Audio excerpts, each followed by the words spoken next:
90 Derby DE1 9TT. UK only. Entrance must be 18 or over. Lines close at 5 p.m. on the 30th of August. Please check the closing time if listening or watching on demand. Good luck.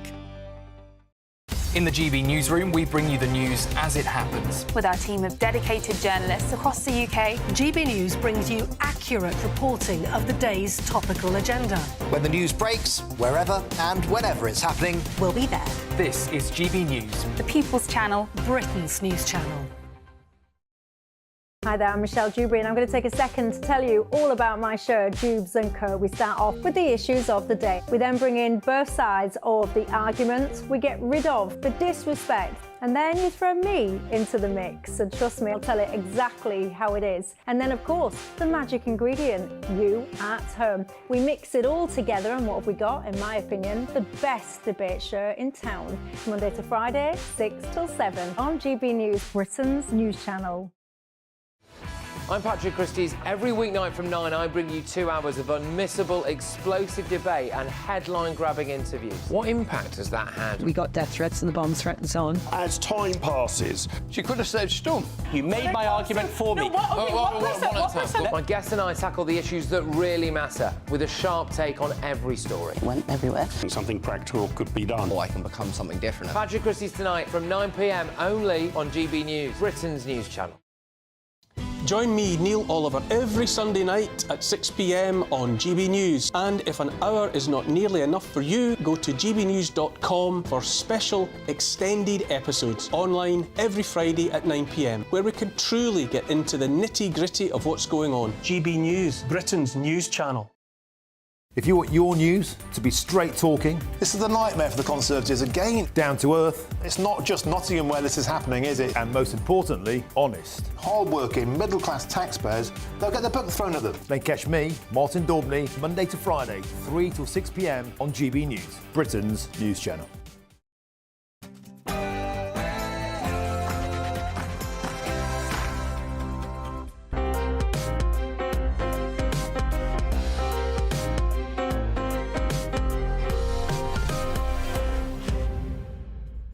Very good morning to you and welcome to Sunday with Ben Leo, stepping in for Michael Portillo this week. I hope the next 2 hours of debates, culture and world affairs will keep you tapped on and tuned in right through to midday. Now, a week is a long time in politics, of course, and we now have a new government led by Sir Keir Starmer. I'll be joined by a punchy panel to unpick all the best moments of the election campaign so far. And, did you see it last night? England sailed through to the semi-finals of Euro 2024 on penalties. We'll be diving into the latest sports news with broadcaster Aidan McGee. Not forgetting as well the British Grand Prix today, which I'm very much looking forward to at Silverstone. And stateside, is Joe Biden biding his time? A number of reports this week suggest the president is, quote, seriously considering leaving the election race. Dr. Jan Halper-Hayes will share her thoughts shortly. And, of course, arts editor of The Express, Stefan Kyriasis, will be here to talk us through his latest theatrical adventures. Before all that, your news headlines with Ray Addison.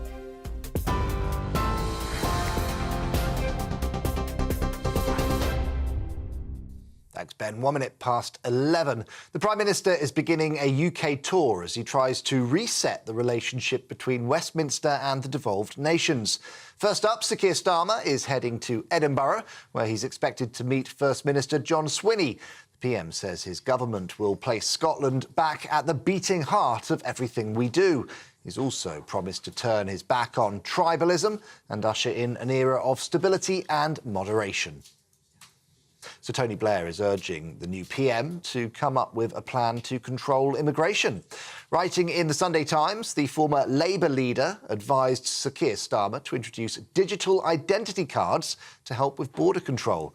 So Tony's own attempt to roll out ID cards while in power was unsuccessful. Suella Braverman says the Tories are facing an existential threat from Reform UK. The former Home Secretary told GB News they lost hundreds of, quote, brilliant Conservative MPs because of Nigel Farage's party. She also said there's only room for one Conservative party in British politics. She's urging her fellow MPs to decide what type of party they are and, quote, neutralise that threat. We lost hundreds of brilliant Conservative MPs because of Reform. Millions of our voters were betrayed and angry with the Conservatives, and they went to an alternative, reform. So I believe whoever's leading the party, whoever's in the party, needs to acknowledge this basic truth, that we are facing an existential threat from reform. And we need to change ourselves to ensure that we neutralise that threat, that we bring those people back home. Well, Reform UK Chairman Richard Tice told us the Tories have had their chance. Well, look, I mean, our progress and success has been self-evident for the last 6 months. They all had the chance to join us, to defect to us, like Lee Anderson did. They decided to stay in the existing Conservative tent. And in a sense, there are consequences to people's decisions. They made that decision, and in a sense, they paid the price. That's what competition is all about. I mean, we came second in almost 100 seats across the United Kingdom. We're now the dominant opposition in the north of England to the Labour Party. So we've made huge progress. And I come back, competition is a fundamental Conservative principle. They should believe in it. England are to face the Netherlands in the Euros semi-finals after beating Switzerland in Germany last night. The Three Lions beat Switzerland on penalties 5-3 after the game ended 1-1 after extra time. The Prince of Wales was among football fans rejoicing as England won, describing the match as nail-biting to the very end. Well, in France, voters are heading to the polls for the second round of elections there. The result is expected to reconfigure the political landscape, with National Rally likely to win the most votes but fall short of a majority. Last Sunday, Marine Le Pen's party scored historic gains to win the first round. They've seen increased support off the back of voter concerns over household budgets and immigration. In the US, heavy rain has hit parts of Texas ahead of Tropical Storm Beryl making landfall by Monday morning. One eyewitness posted this video from the state capital, Houston, which shows pouring water and strong winds. Texas has issued a disaster declaration for 121 counties as that storm approaches. Residents, they've been stocking up on gas, food and water and putting storm shutters up on buildings. More international news, and streams of red-hot lava have been spewing from a volcano in Italy, covering the sky in black smoke and ash. Volcanic activity from Mount Etna has intensified this week, with vigorous explosions following 4 years of dormancy. Etna's intense activity has lit up the sky near the city of Catania. In response, the fire brigade has doubled the number of firefighters working on the island. A NASA crew has left their simulated Mars habitat after more than a year of isolation. The 4-person team re-emerged at the Johnson Space Center in Houston after conducting a series of experiments. During their mission, the crew grew and harvested vegetables, went on Mars walks and simulated communication delays with Earth. 2 more missions are planned for 2025 and 2027. Right, those are the latest GB News headlines for now. I'm Ray Addison. More in an hour's time.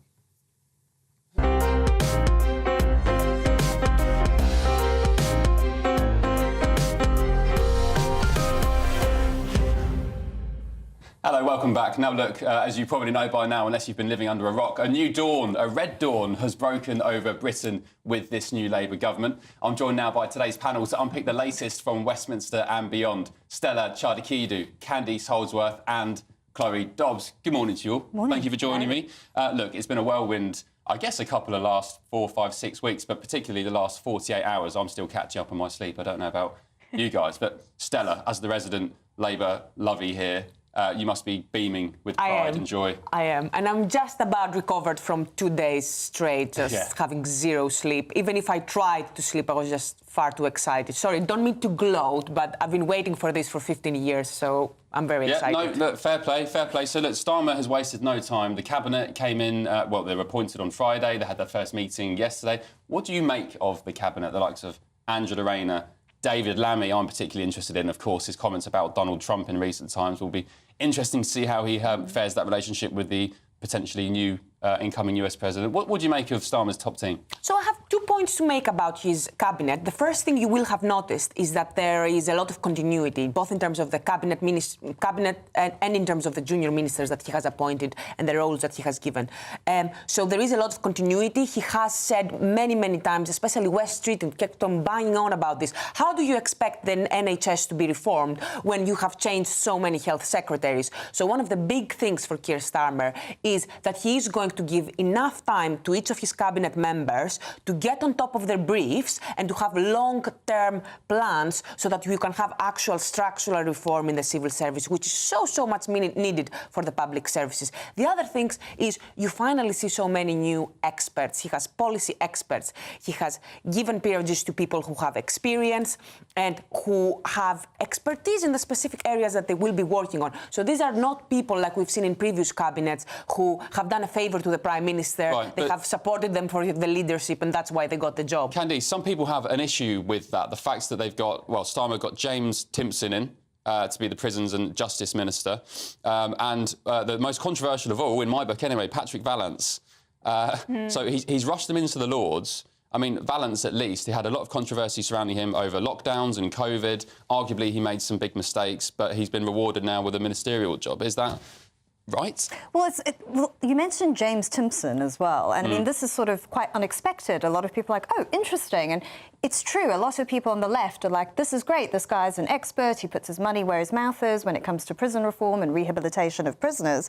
But you're seeing a lot of people on the right saying that he seems to be introducing reformist ideas about prisons, about sentencing, that we haven't heard before. Did you see that clip at his interview with Channel 4 maybe from a few weeks back where he said a third of prisoners in the UK shouldn't be in prison at the moment? So what does that say about the next 5 years? Well, exactly. I mean, is there any great clamour for that? I mean, what we've seen in the US is actually a backlash against more liberal attitudes to prison reform, with the recall of Chesa Boudin, who was the very, very progressive public prosecutor in the US, and people felt like, for instance, his reforms of bail, downgrading felonies to misdemeanours led to a surge in crime. So you're going to have these sort of critiques now of this attitude, and the way Starmer presents this, I mean, I don't think you could present this as centrist in any way. I think that this is very progressive. It's quite radical, isn't it, Chloe Dobson? Yeah, I'm quite worried about some of the radical stuff that Labour could do, especially with the huge majority that they've got. On prisons, obviously it would be great to have some reforms in the system,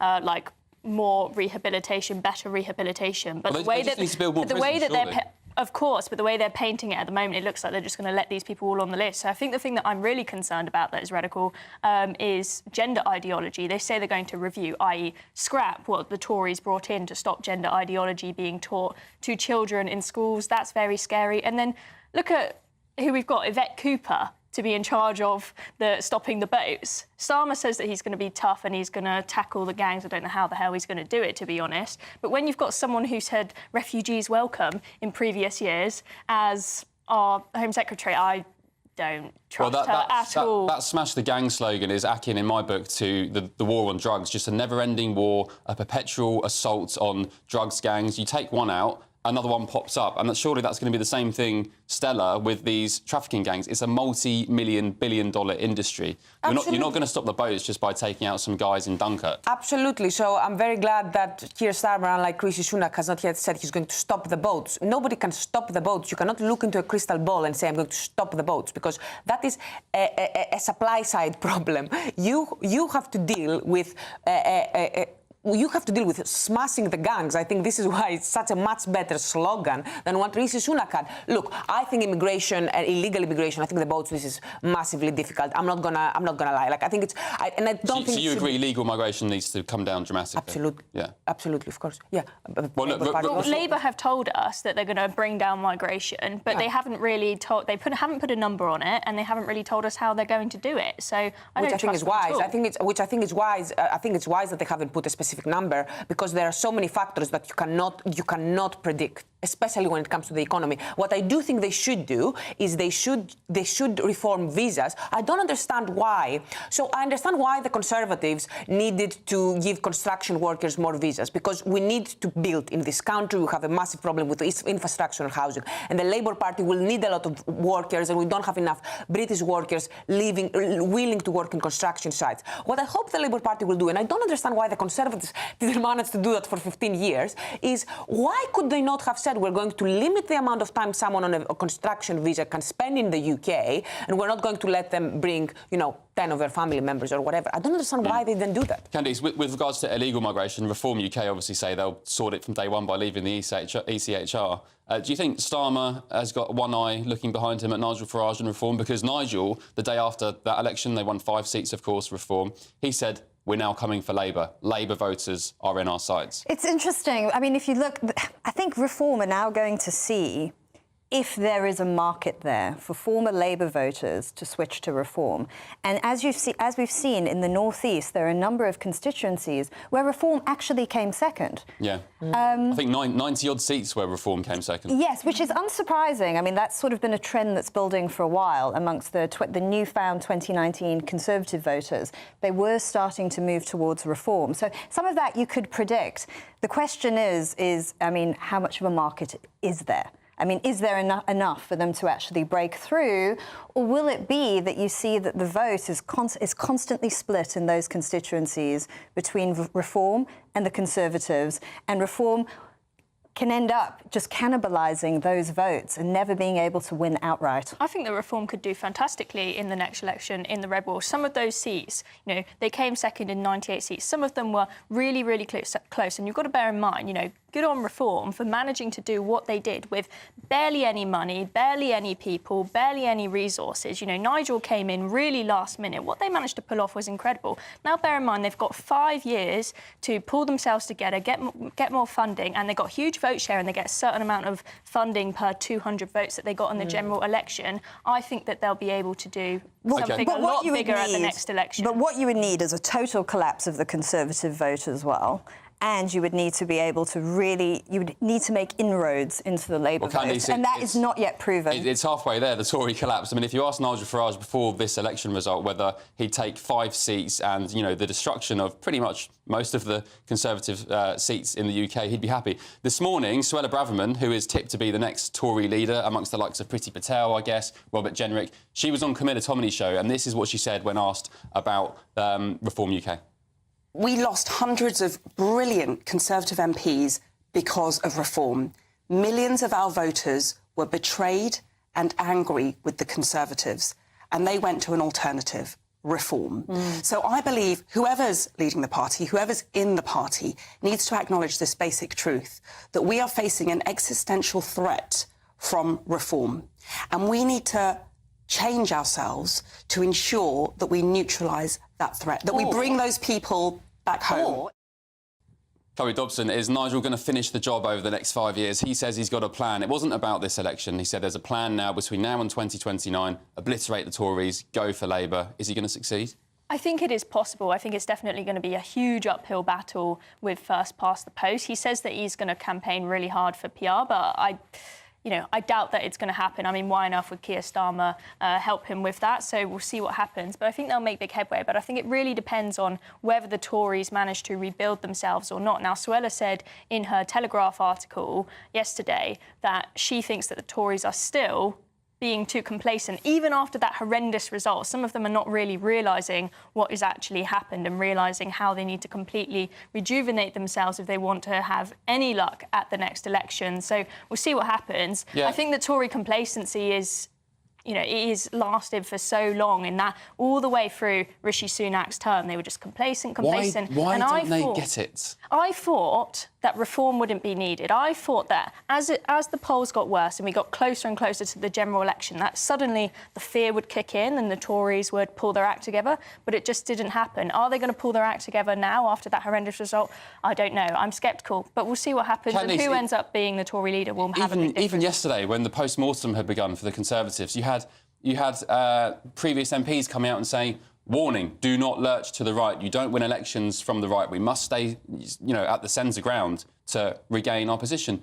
Why don't these people get it? We had Steve Baker on the Saturday 5 last night who was warning of the same thing. The Conservative members and voters, they want low immigration, low taxes, law and order. But these, One Nation Tories, some would call them Tory wets, they just don't seem to understand. What's the problem? I just think that they'll look at this election, they'll look at the results and they'll focus on different things. So different factions of the Conservative Party will focus on different things. So there'll be those that will say, look at the impact of Reform and look at what Reform are about, and that tells us in the direction in which we need to move. But there are others who will say, but there are plenty of seats where actually, it wasn't just the impact of reform where we lost. It was voters going towards the Lib Dems and Labour, like in Macclesfield, for instance, which is a true blue Conservative seat.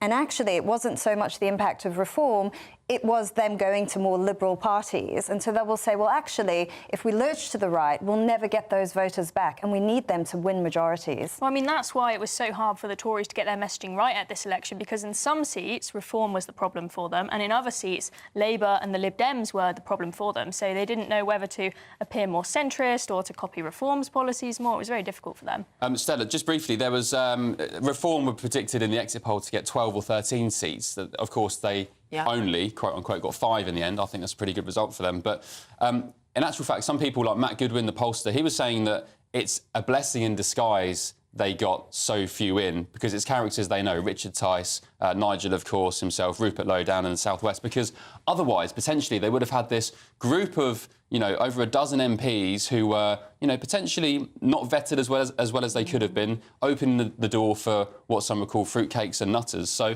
I think it's a good base, Nigel would argue, that they can now build on until 2029 without the scandal surrounding them from, a few crazy additions to the group. Yeah, you know what? That's a very good point by Matt Goodwin. I hadn't thought of it before. You're right, because if they didn't have enough time, and they will have a lot of really inexperienced people who do not know how to be good politicians, whereas now Nigel Farage is going to get the most attention in Parliament as the leader. He's a very experienced politician. He's going to be able to make his snappy speeches in the House of Commons, which he will then clip and he will put on TikTok. I'm sure there will be a lot of viral moments in the next few months. So I think this is, as you said, a blessing in disguise, yeah. Chloe, do you think that's a right assessment from Matt Goodwin? Yeah, I think so. I mean, what I was hearing is that there were some constituencies where reform were looking like in the polls they might be on track to win. And, Nigel didn't even know who they were and hadn't even met them before, right? So God knows who could have ended up in the Houses of Parliament if more seats had been won. And I think also it actually helps the reform narrative that we need PR when they can show all these graphs saying, look at our vote share versus our tiny number of seats. It's time for change. So that perhaps helps, part of their campaign for PR over the next 5 years. Whether they get it or not, I have no idea, but we'll see. OK, well, look, the truth is, whether you like it or not back home, it's Labour who are in power, a stonky majority. The Cabinet is in, so we'll get stuck into more of their plans for the next 5 years very shortly. Not least this morning, did you see Tony Blair talking about, the need for digital ID? What do you think of that? Some people saying that, it's akin to maybe China's social credit score and whatever else. But look, thanks to my panel, Chloe, Candice, Stella. We'll be back shortly. But last night, did you see it? Gareth Southgate's team are now just one game away from the Euro 2024 final. Aidan McGee will be here to relive the best bits from yesterday's quarter-final penalty shootout. Back in a tick.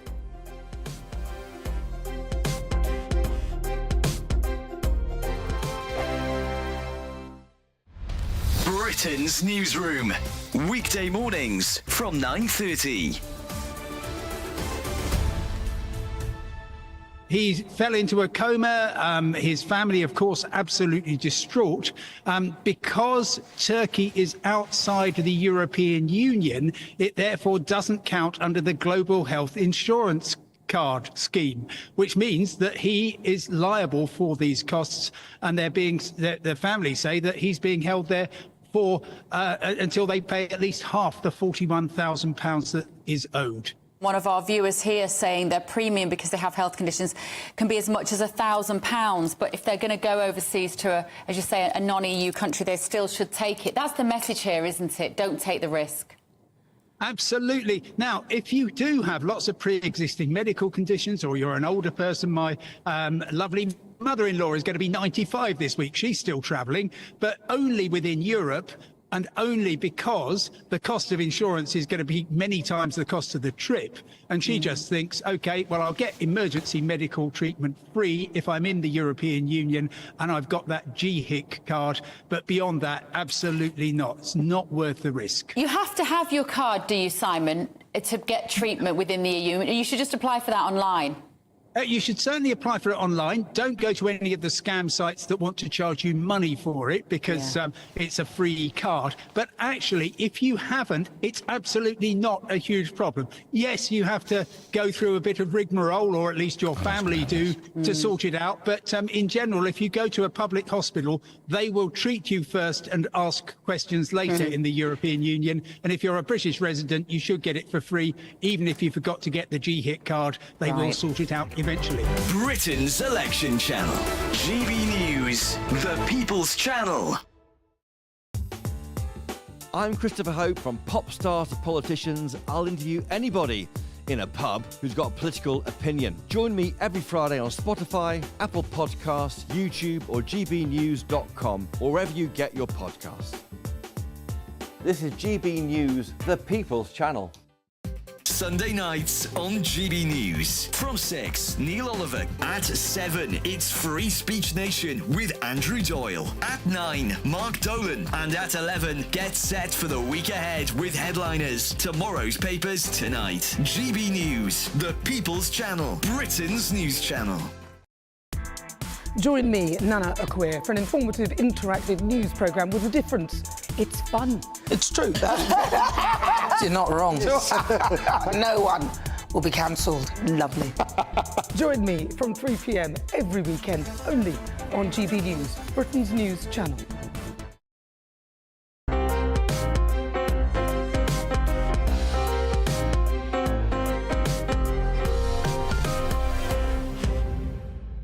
Hello, welcome back. Ben Leo in for Michael Portillo with you on this beautiful Sunday. And it's a Sunday and weekend of sporting extravaganzas, not least the Euros last night. Aidan McGee joins us now to go through all the best bits. Good to see you, Ben. Good to see you. So we went through on penalties.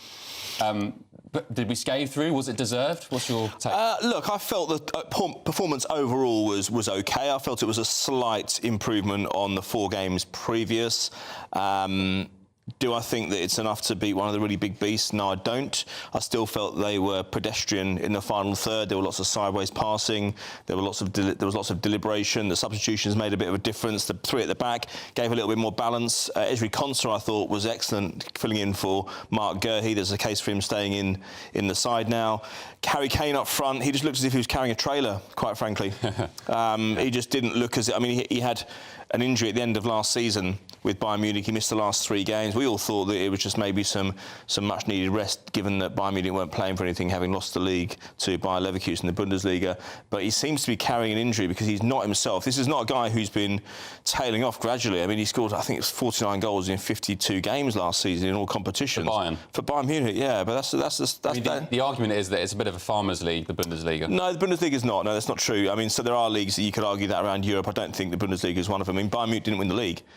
So that's not. It's not like it's the French league where PSG win it every year. Bayern Munich didn't win it this year, and that's. I don't think there's any slight on Harry Kane, but no one can say that coming into the tournament he wasn't in form. He went off yesterday at the end.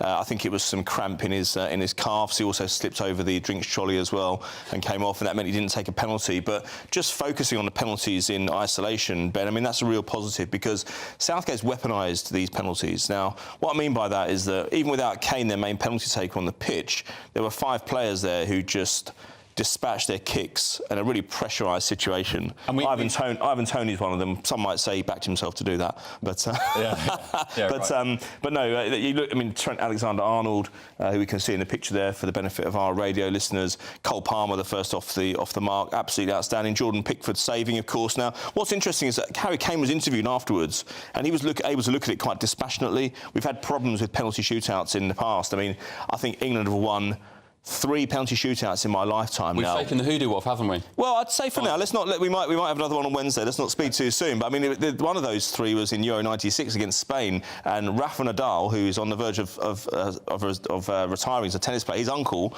missed one of the penalties for Spain. So that's how far back it was. So what Kane was saying was that the 5 kickers were kept on their own in a group. Normally what you'd see is that everyone would be enveloped into one big group of 20-odd people. And Harry Kane said, in the past, we've realised that players are getting all these different voices and all these noises in their ears saying, do this, go left, go right, go top left, go in the middle, stay straight, and it's confusing them. So they're leaving them on their own. They take penalties for their clubs. They're going up and doing the business, and that's exactly what they did last night. Jordan Pickford as well said, I feel confident at saving at least one of every kick. Did you see Jordan Pickford's water bottle? Yes, I did, yeah. A picture doing the round online of the goalkeeper Jordan Pickford. On his water bottle, he had a list of all the Swiss players and which way to dive. For that's normal. I mean, I remember back in 2009, I mean, Ben Foster was in goal for Man United in the League Cup final against Spurs, and he had it on an iPad. He had all the information on there. So that's not a new thing. But I just think that the players look as if they're going into these shootouts with confidence now. There's not this fear that they're going to be lambasted on the front of the tabloids the following day, or even forevermore. OK, look, so we're playing the winner of the Netherlands-Turkey game last night. Which, is it Netherlands or Holland, would you say? I say Holland. I do as well, yeah. I can name the entire Dutch team from World Cup '98 from top to bottom, the first starting 11, but enough. All right, fine, I probably can as well. I've got a soft competition spot for the Netherlands. They scraped through last night 2-1 against Turkey, so we now play them when? On Wednesday in Dortmund at 8 o'clock. The issue is, I was watching some of that game last night, and the way that Holland were passing the ball around with tempo, with quite dynamic, making runs, and I compared it to the England game on our side. Yeah. We just looked completely pedestrian. We did. I mean, it's funny because the BBC were very kind towards England at half-time, and so were Talk Sport. So they're the two rights holders. And I'm thinking, have the FA had a word here and said, look, stop just laying into the side all the time? Because I wasn't seeing much difference in the performance, particularly in the first half. There were some of the same old problems were there. Yes, there were some personnel changes. But it's interesting to hear from Gareth Southgate after the game, because he spoke in the press conference as you'd expect. And I think we can hear from him right now. We've shown the resilience that the teams that win tournaments have had for years and years. Italy, France, Spain. It's not all pure football. It's other attributes that they've had. And we're showing a little bit more of that streetwise nature. So streetwise is a buzzword for Gareth Southgate at the moment. Another one might be redemption, because not only did he have his own penalty demons to contend with during Euro 96, which we mentioned a moment ago. I went to see Dear England on stage in January. Oh, yeah. And it was in the West End, and it talked about his preoccupation with that penalty kick. And I remember one of my friends went to doorstep his mum the day after, and they said, "Oh, your son's cocked up and he missed out the penalty." She says, "Yeah, well, he should have thumped it, shouldn't he?" So she wasn't very understanding. And the psychologist that he'd seen, the therapist over the years, said, "You still haven't moved off that spot. You're still stuck there." So he's enjoying this, putting this penalty hoodoo to bed. Somebody else who will be enjoying it is Bukayo Saka, because he missed in 2021, Euro 2020, played a year later because of COVID, of course, against Italy as a very young man. And we can hear from him now because he talked about stepping up last night and doing the business. You can fail once, but you have a choice whether you put yourself in that position or not again. And, I'm a guy who's going to put myself in that position. And, I believed in myself. And, when I saw the ball hit the net, I was a very happy man. Now, look, Aidan, I'm an Arsenal fan, so I love Bukayo, of course. One of our he was outstanding last night. I remember that Euro 20, well, it's played in 21. I remember the backlash. He got lots of abuse, lots of racism, and I'm so happy for him that he's now, as well as, as you said, with Southgate, shaken off that hoodoo. Yeah, it amazes me because people analyse the individual performances and contributions of players and say, oh, he played well in the first game, but not the second, third, fourth, but he played well last night. Nobody's really going to give you 100% consistent performances throughout a tournament when you're playing every 3 or 4 days and the personnel changes and the opponents change. But if you're giving decent performances every game, which I think he by and large has done. Last night I thought he was a standout player. There have been other games where other players have stood out. Mark Gahey, for example, in the Denmark and the Slovenia games. So I think he's got to be a key player from now. And also there's competition in that area of the pitch, so you've got to be on it. And he will know, as well as the other players in that group. I mean, you've got Jared Bowen in the wings, you've got Ebereeze in the wings as well. You've got Cole Palmer. None of those guys can start, but they're more than capable of doing some damage for England. What's the fan reaction been to last night? Well, let's have a listen, actually, because there was a huge gathering around Wembley at the Box Park, I think in Croydon as well. We've got some reaction from Wembley now. We can hear that now. We've won, that's all that matters. We're in the semi-finals. We're in the semis, we're going to win it. Stressful to begin with, but first half was good, and then second half, a bit mad, but we got the result. That's the most important thing. We're all Southgate lovers. We're like you have to. He is our best English manager. He just knows what to do. Since Sir Alf Ramsey, getting it this far consistently, another semi-final. Yeah, okay, it's not inspiring football, but it gets the job done. All right, so all eyes on next week, then we're going to play the Netherlands in the semis. Elsewhere today, arguably, something I'm more excited about is the British Grand Prix at Silverstone.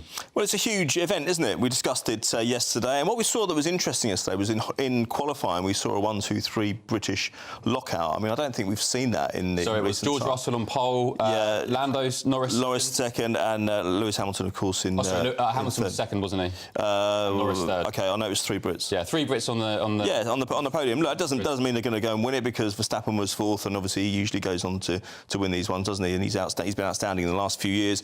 But, you know, I don't see anything changing, though. You said yesterday the rule changes will make a difference next season. We'll see Hamilton and his technical guy going to Ferrari. So I don't think anything massively changing in terms of today. But it's underway at 3 o'clock, and it promises to be really exciting. You know, I've always been a Max Verstappen fan over Lewis Hamilton for various... Why? Have you got Dutch links? No, I've just always loved Holland. It all stems back to that World Cup '98. I did a project on Holland when I was about 10. Yeah, it was rubbish. Yeah, go on. I've always loved. Again, Arsenal fan. I've loved Dennis Bergkamp. Yeah. Kluivert, Mark Overmars. Yeah. So on and so on. So I've just always liked. I mean, I love Max's bluntness. He says it how it is. That's just a Dutch thing, though, isn't it? And I've never been a massive fan of Lewis. I respect him as a sportsman, but I was so happy for him yesterday. He almost clinched pole. George Russell. Yes, he did. Yeah, just clinched it from him. But I'm happy to see Hamilton now sort of back up. Do you think we're going to? Is it here to stay? Do you think the British Grand Prix? Do you think there's ever? You know, Silverstone's one of the more outdated tracks these days, isn't it? I think it's a great track. I think in the Formula One calendar, when you've got too many, in my opinion, street races like Jeddah. I've been to Monaco. Baku. Yeah, Monaco. I mean, Monaco is redundant. I was walking back from the pub one night in Monaco, and I realised I was literally walking on the track. It wasn't while the race was on, but I looked at my mate. It was a cameraman. Have you seen the Grand Prix there? Yeah. No, I haven't seen the Grand Prix there. No, but I was there. I didn't realise how Monaco and Monte Carlo was so small. I think we need to protect, not just because it's British, but protect Silverstone at all costs. Do you reckon they got you, Les, there? Go in Silverstone. Yeah. They'll be in trouble. It's a great traditional racing track in this day and age when you've got so many boring races like... Yes. I mean, I love Monaco's prestige, but it's a very boring race in this day and age. Baku, minimal overtaking. I mean, F1 these days, you know, Aidan, is hard for overtaking anyway on a normal racetrack. So I think we need... Do you think it has got quite processional, though, in the last couple of years, hasn't it, ever since 2021? I think, look at earlier in the season when you had the story that stemmed from Christian Horner and Joey Halliwell. That was about as interesting as it's been for the last year, isn't it? It does feel like it's becoming a bit of a drama off the track. It's like a sporting... And there was a film release, isn't there? The last few days called F1 with Brad Pitt in it. Oh yeah. So they were recording that over the last couple of years. You're going to go and see it, aren't you? Well, yeah. Hopefully, if I get some time, mate. I never get any time to do anything. I'll get enough time to sleep. Well, you should have started it. Never mind, Brad Pitt. You'd have done a good job. But look, so the Grand Prix is off at what, 3 o'clock? 3 o'clock. Yeah, 3 o'clock. Great. I will be watching that, and I'm sure everyone back home will. Aidan McGee, thank you so much. Good to see you, Ben. Enjoy the rest of the competition. The Euros will catch up next week. Indeed. Right, coming up is Joe Biden biding his time. A number of reports have suggested that this week that the president is seriously considering leaving the election race against Donald Trump. We'll be joined by Dr. Jan Halper-Hayes, where she'll share her thoughts. Back in a tick.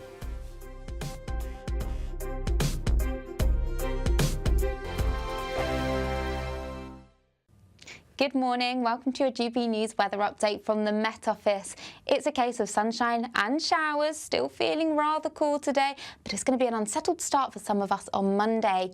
But back to this morning, there's some mixed of sunny spells, but also some showers. They're fed in from the west, they're moving their way eastwards, turning heavy at times, possibly thundery across parts of southern Scotland into northern England and central England as well. Drier further across Scotland, still with a few showers, but some brighter spells here too. We've got lighter winds around as well today, so that will help lift the temperatures just slightly, 18, possibly 19 degrees, and feeling a touch warmer in Scotland too. As we go through Sunday evening, showers still continuing for many of us, but they'll start fading away. So across Scotland, many places further towards the east, seeing a few showers. Some late evening sunshine coming into the west, across Northern Ireland, northern parts of England as well. Sunshine and some heavy showers still continuing, but there will be some late sunshine in between here, with a few showers still breaking out, but they'll generally start fading as we go through this evening, and more so overnight Sunday into Monday. So clearer spells developing more widely, cloud melting away, and that will allow for some mist and fog patches to develop underneath the lighter winds, but also allow temperatures to fall. So it actually is going to be quite a fresh start to Monday morning. Temperatures in the towns and cities holding up, but in rural spots possibly dipping into the low single figures. To start Monday, it's generally a fresh start, but a bright start out there for most of us. Plenty of sunshine on offer first thing, but we'll start to see cloud building in from the west with outbreaks of rain here, so it's going to be quite a damp start here. Showers affecting northern parts where they could be heavy, possibly thundery, with temperatures around 19 or 20 degrees. Bye-bye. Good afternoon, Britain. Your lunchtime update on the stories that matter across the UK. From breaking news and insightful analysis, inspiring stories and lively debates. You're comparing yourself to a former Prime Minister. Which is it? Stay informed, stay updated, stay entertained. I just don't know how anyone would not want to be there. Every weekday from midday. We are Good Afternoon Britain, only on GB News. Britain's news channel. Hi there, I'm Michelle Dewberry and I'm going to take a second to tell you all about my show, Dubes & Co. We start off with the issues of the day. We then bring in both sides of the arguments. We get rid of the disrespect. And then you throw me into the mix. And trust me, I'll tell it exactly how it is. And then, of course, the magic ingredient, you at home. We mix it all together and what have we got, in my opinion, the best debate show in town. Monday to Friday, 6 till 7 on GB News, Britain's news channel.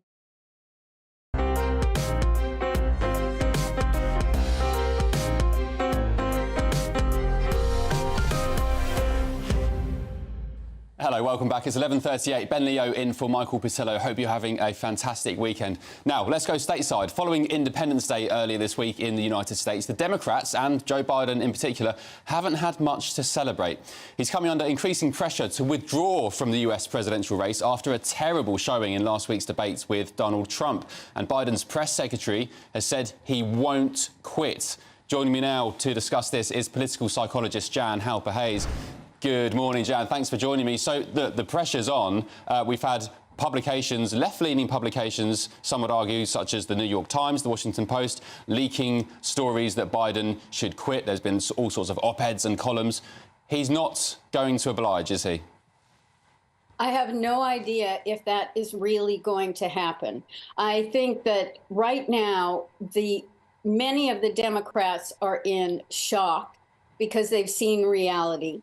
We don't know who is pressuring him what to do, but the family is putting a lot of pressure on him to stay. The complication of replacing him or even having Kamala step in as president, because in Congress, a bill to use the 25th Amendment was just passed 219 to 209 the other day. So, I have to tell you, my heart goes out to the people who have had their eyes closed. I have listened to conversations. I listened to a podcast last week between a reporter for Fox and one of their other esteemed. And they were talking about how they were in shock, although one of them was completely aware of what was going on.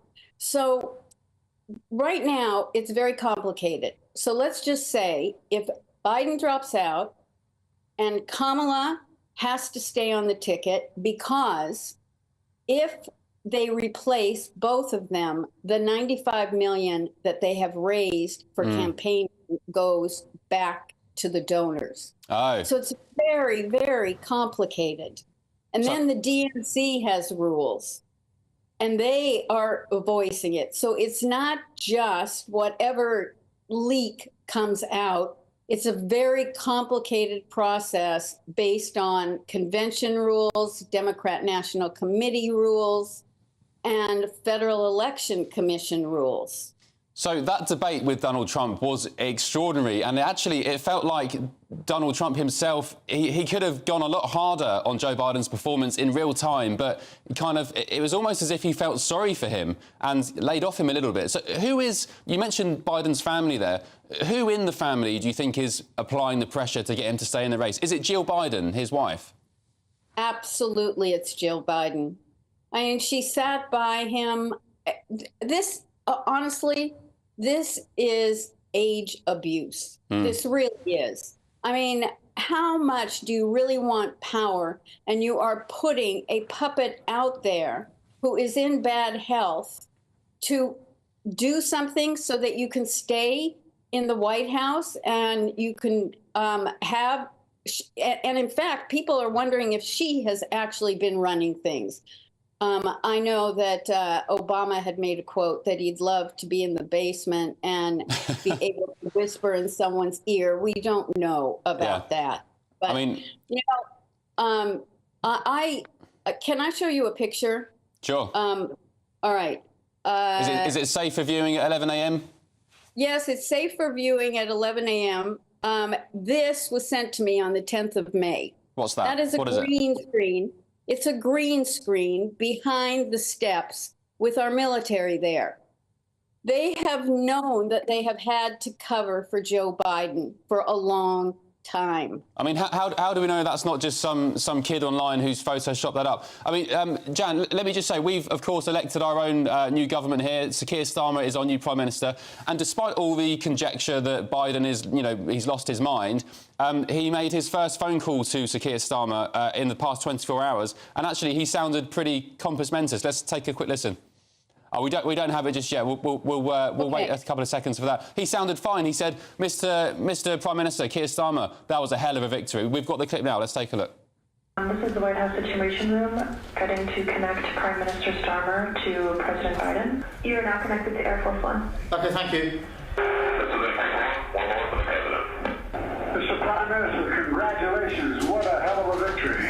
Congratulations. Thank you, Mr. President. It's been a long night and day. I've been busy appointing my cabinet during the course of this afternoon. So thank you very much for your congratulations. And fortuitously, we will see each other next week. I'm very much looking forward to seeing you in Washington and having the opportunity. OK, so there's Sir Keir Starmer speaking to Joe Biden in his first phone call with the US President as Prime Minister of the UK. He sounded OK there, didn't he, Jan? Joe Biden? Ben, there are times that he always sounds OK, and there are times over the years that he hasn't sounded OK. So we can't just use one instance, whether it's the debate or whether it was the Stephanopoulos interview or now this call, because when you have dementia, you have lucid moments. OK. What do you make of Donald Trump? I mean, polls suggest that he may sneak back into the White House, regardless of who is in the Democratic hot seat. What do you mean sneak? It's going to be a landslide. You think? Oh, absolutely. Absolutely. I mean, the polls don't suggest that. Do you really believe the polls?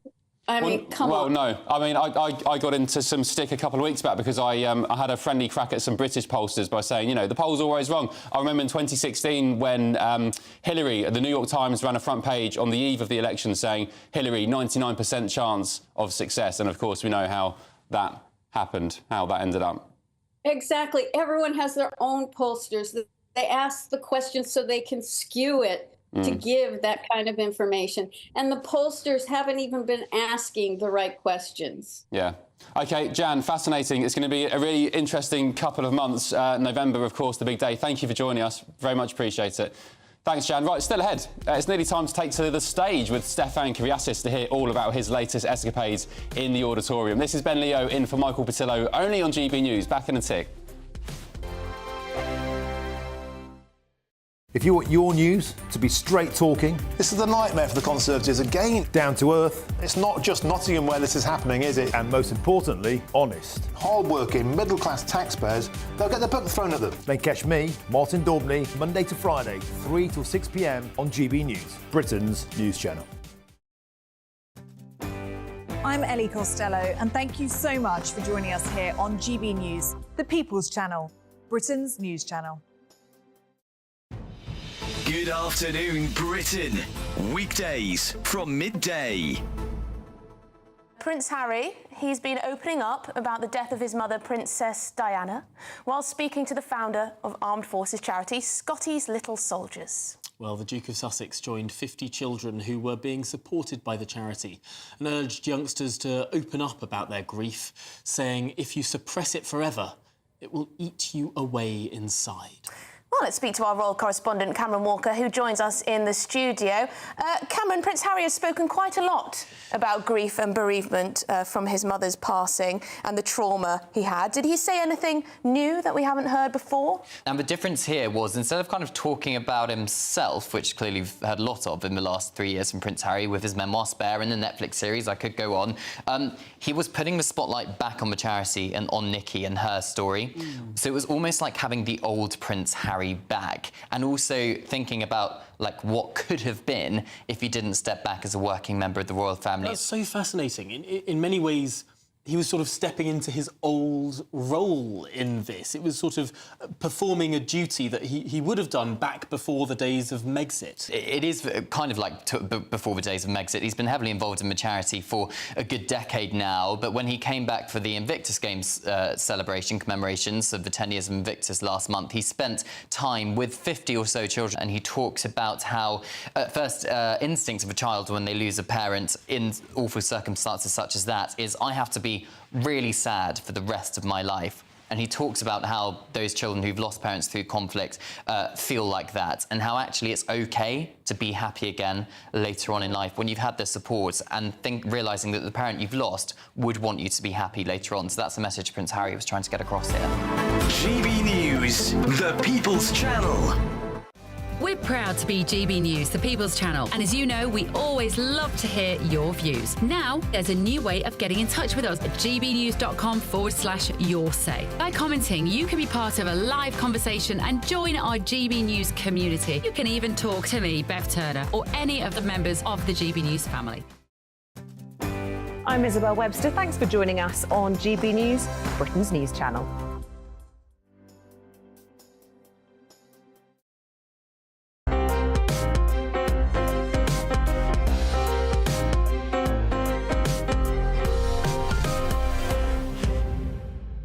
Hello, welcome back. 11:48. Ben Leo in for Michael Portillo just for this week. I'm joined now by Stefan Kyriasis to give us the latest on everything theatre. Good morning. Hey, hi, how are you? I'm very well, very well. If not a bit tired from a busy election week. Well, get your skates on. Yeah, there we go. Good segue. So, yeah, we're going in first with Starlight Express, which is back. It's not in the West End. It's out at Wembley at the Troubadour Theatre, which is a big, almost kind of warehouse space, which suits because, as you know, have you seen the show? Starlight Express was my first ever musical. I must have been about 7 or 8 years old. I only saw it once, but I remember it being magical. I was, dumbfounded, and it started my journey into, sort of commercial West End musicals, Les Mis and so on, Wicked. I love it. I'm picturing you in leg warmers and roller skates. Only a weekend. And a little headband. Oh, still, indeed. Well, this one is 1984 it started, and it's still running in Bochum in Germany in a huge arena. So basically what we've got, they've slightly tweaked it, and it's a little boy or little girl, depending on the cast, going to bed, obsessed with toy trains and dreaming of trains. Now, you walk in and this is what's going on all around you. We couldn't have any volume because my camera's not good enough, but this is the sense of it. So everybody is dressed up.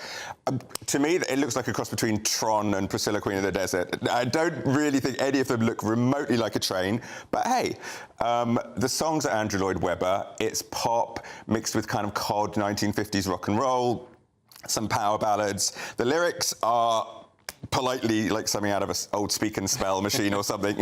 There's very little plot, there's very little character development. Our plucky little train, Rusty, I don't know which one we can see there. He's the one all in brown, not there at the moment. He's a steam train, they're out of date, he's being bullied by the diesel and the electric, and he falls for this carriage, the first-class carriage, new girl Pearl, and he wants to impress her, so he enters a race, and that's pretty much it. And when the races happen, all these barriers come up around where we're sitting, the lights are flashing, the music's thumping. It's utterly ridiculous, and I felt like a kind of teenager that was huffing sherbet dib-dabs off a giant block of sugar. It's so much fun, and the really crucial thing about it all is that somehow in the middle of all of that, like you said, childhood wonder, but also feeling, I just felt myself getting into the story. And when Pearl and Rusty have their little duet, I was very moved. And there's this big starlight sequence, which is the inspiration, the magical starlight that he's seeking. It's beautiful. Stefan, it sounds like Thomas the Tank Engine romance on steroids. Yeah, completely. Is that a fair assessment? It makes absolutely no sense, and it is unbelievable fun. The whole venue set up. Outside, there's all mirror balls and everything. I bumped into Jane Krakowski, who was in the original cast. There you are together. There we are. So would I have seen her as a... No, she's Broadway, darling. Right. So she's a big Broadway star, also lots of TV shows, but she was in the original, and a lot of them were over. So there's a lot of nostalgia, but also it's been updated. There's a new hydrogen train who kind of steals the show. I beamed all the way through, and I actually really want to see it again. I feel like because it was the first musical I ever saw, and it kind of set the trend for my casual love of your taste shows, that I should maybe take my kids. I've got a 4-year-old boy and a 1.5-year-old. Is it suitable for youngsters? I don't know about 1.5-year-olds. It's very, very noisy.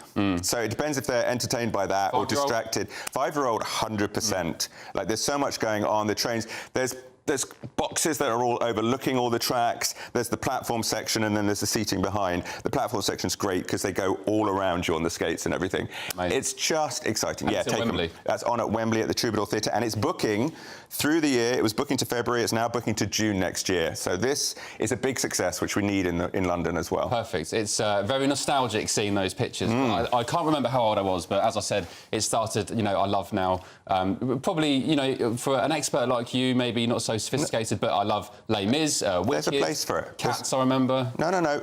All I want to do is care. Doesn't matter how you make me do it. There's an absolute place for that, which takes us to the next one, which is Your Lie in April, which is also based on a young story. It's based on a Japanese manga that was a huge hit around 2011. Young sort of piano prodigy who was very much sort of driven by his mother, who then died. He's tortured by kind of the last thing he said to her, doesn't play the piano anymore. New girl comes to school. She's got a big secret, a lie. She's a violin player. I have to say, the young cast is extraordinary. They're all Southeast Asian.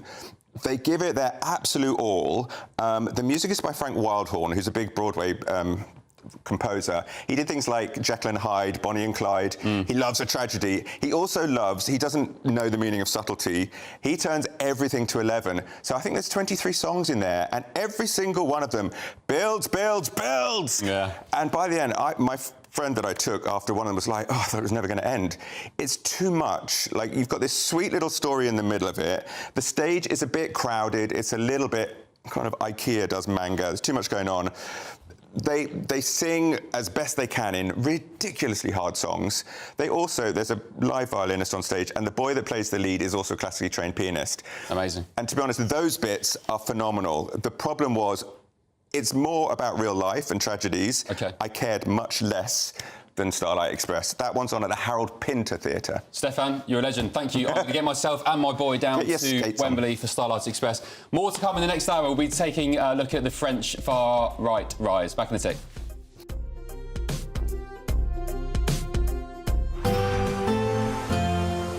A brighter outlook with Box Solar, sponsors of weather on GB News. Hello there, welcome to your GB News weather update provided by the Met Office. The rest of Sunday is going to be one of dodging showers. We've already seen them pushing their way into western areas of the UK, and they'll be spreading across eastwards quite widely across the UK during the rest of the day. Some of them could be on the sharp side, some torrential downpours with the risk of hail and thunder in there as well. So do watch out for some potentially localised flooding issues where you do get a very heavy burst. In between those showers though, there will be a decent number of sunny spells, and in that sunshine temperatures climb to highs of 17 to 19 degrees Celsius, so feeling pleasant, but those temperatures are still below average for the start of July. The showers will continue on into this evening as well. If you're at Wimbledon or the British Grand Prix at Silverstone, do make sure you've got your umbrella at hand. They'll still be around at times. Some of the heavier showers perhaps for Northern Ireland into Northern England and Southern Scotland as well this afternoon and evening. For the far north of Scotland though, it will be a bit of a cloudier day, particularly the Northern Isles, some patchy rain and drizzle around and a slightly brisker wind around as well. The showers will eventually ease off as we head into the rest of the evening and overnight. Some quite clear skies for the vast majority of the UK, and underneath those clear skies temperatures are actually going to tumble down quite a bit. Quite a fresh night for the start of July. Most of our towns and cities still holding up around 9 to 11 degrees Celsius, but we could actually see temperatures down as low as 3 or 5 degrees Celsius in some rural spots, so quite nippy to start off the new working week. It does mean, though, there'll be a decent amount of sunshine.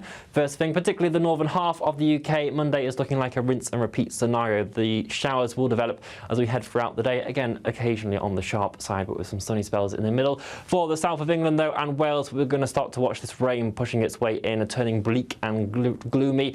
Underneath that cloud of rain, feeling quite cool as well, but some sunshine in the central areas, seeing 21 degrees Celsius.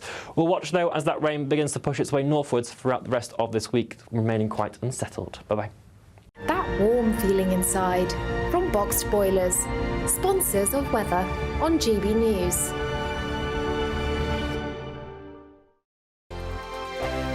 Summer could be a scorcher, with your chance to win £30,000 cash, our biggest cash prize to date. It's totally tax-free, which means you get to spend every single penny however you like. What plans would you make with an extra £30,000 cash in your bank account? Take your family on the ultimate holiday, buy that treat that's always seemed out of reach, or just put it in the bank for a later date. However you'd spend it, make sure you don't miss out. For another chance to win £30,000 in tax-free cash, text cash to 63232. Text costs £2 plus one standard network rate message. You can enter online at gbnews.com/win. Entries cost £2. Or post your name and number to GB07 PO Box 8690 Derby DE1 9TT. UK only. Entrance must be 18 or over. Lines close at 5 p.m. on the 30th of August. Please check the closing time if listening or watching on demand. Good luck. Good afternoon, Britain. Your lunchtime update on the stories that matter across the UK. From breaking news and insightful analysis, inspiring stories and lively debates. You're comparing yourself to a former Prime Minister. Which is it? Stay informed, stay updated, stay entertained. I just don't know how anyone would not want to be there. Every weekday from midday. We are Good Afternoon Britain, only on GB News. Britain's news channel. Hi there, I'm Michelle Dewberry and I'm going to take a second to tell you all about my show, Jubes & Co. We start off with the issues of the day. We then bring in both sides of the argument. We get rid of the disrespect. And then you throw me into the mix. And trust me, I'll tell it exactly how it is. And then, of course, the magic ingredient, you at home. We mix it all together and what have we got, in my opinion, the best debate show in town. Monday to Friday, 6 till 7 on GB News, Britain's news channel. Are the newspapers getting you down? My wife didn't divorce me that month. Struggling to separate the wheat from the chaff? I know that it's a bit of a circus at the best of times.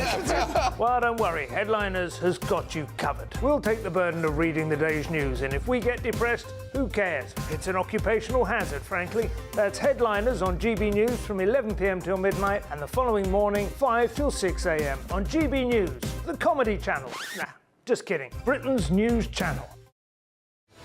I'm Patrick Christie's. Every weeknight from 9, I bring you 2 hours of unmissable, explosive debate and headline-grabbing interviews. What impact has that had? We got death threats and the bomb threats on. As time passes, She could have saved Storm. you made my argument for me. My guests and I tackle the issues that really matter, with a sharp take on every story. It went everywhere. Something practical could be done. I can become something different. Patrick Christie's tonight from 9 p.m. only on GB News, Britain's news channel.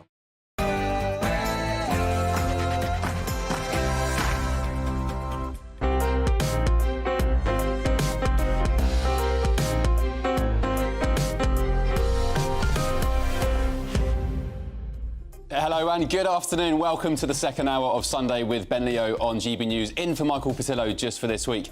Coming up, we'll be looking at Suella Braverman's interview earlier today with our very own Camilla Tominey. Could she take over, Suella Braverman that is, not Camilla, the Conservative Party? Labour's landslide provides a new opportunity to reboot and transform the British economy. But what exactly can the new government do? Justin Urquhart-Stewart will give his diagnosis shortly. And elsewhere, France is heading to the polls again today for the second round of voting in the French legislative elections. Marine Le Pen's party could be in line to take top position if the polls are correct. And could France be heading further to the right? Dr. Roger Guiwald will share his thoughts. And finally, it's World Chocolate Day. Can you guess Britain's favourite chocolate bar? Let us know, gbnews.com/your say. Hannah Harley-Young, creator and host of the podcast Crazy Sexy Food, will be here to reveal all very shortly. All of that ahead, but first, your news headlines with Ray Addison.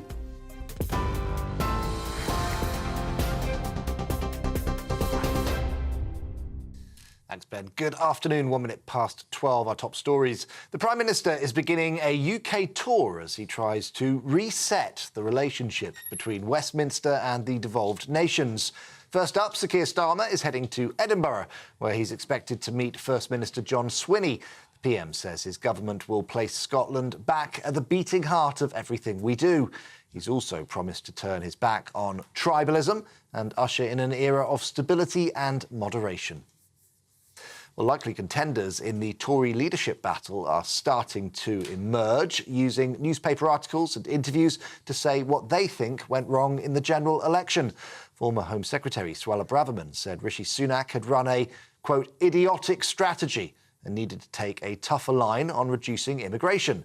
Ex-Immigration Minister Robert Jenrick said failing to reduce numbers was our biggest and most damaging failure. And former Health Secretary Victoria Atkins said the country was still instinctively Conservatives, with Labour support, quote, spread very thinly like margarine. Also, Suella Braverman says the Tories are facing an existential threat from Reform UK. The former Home Secretary told GB News they lost hundreds of brilliant Conservative MPs because of Nigel Farage's party. She also said there's only room for one Conservative party in British politics. She's urging her fellow MPs to decide what type of party they are and, quote, neutralise that threat. We lost hundreds of brilliant Conservative MPs because of Reform. Millions of our voters were betrayed and angry with the Conservatives, and they went to an alternative, Reform.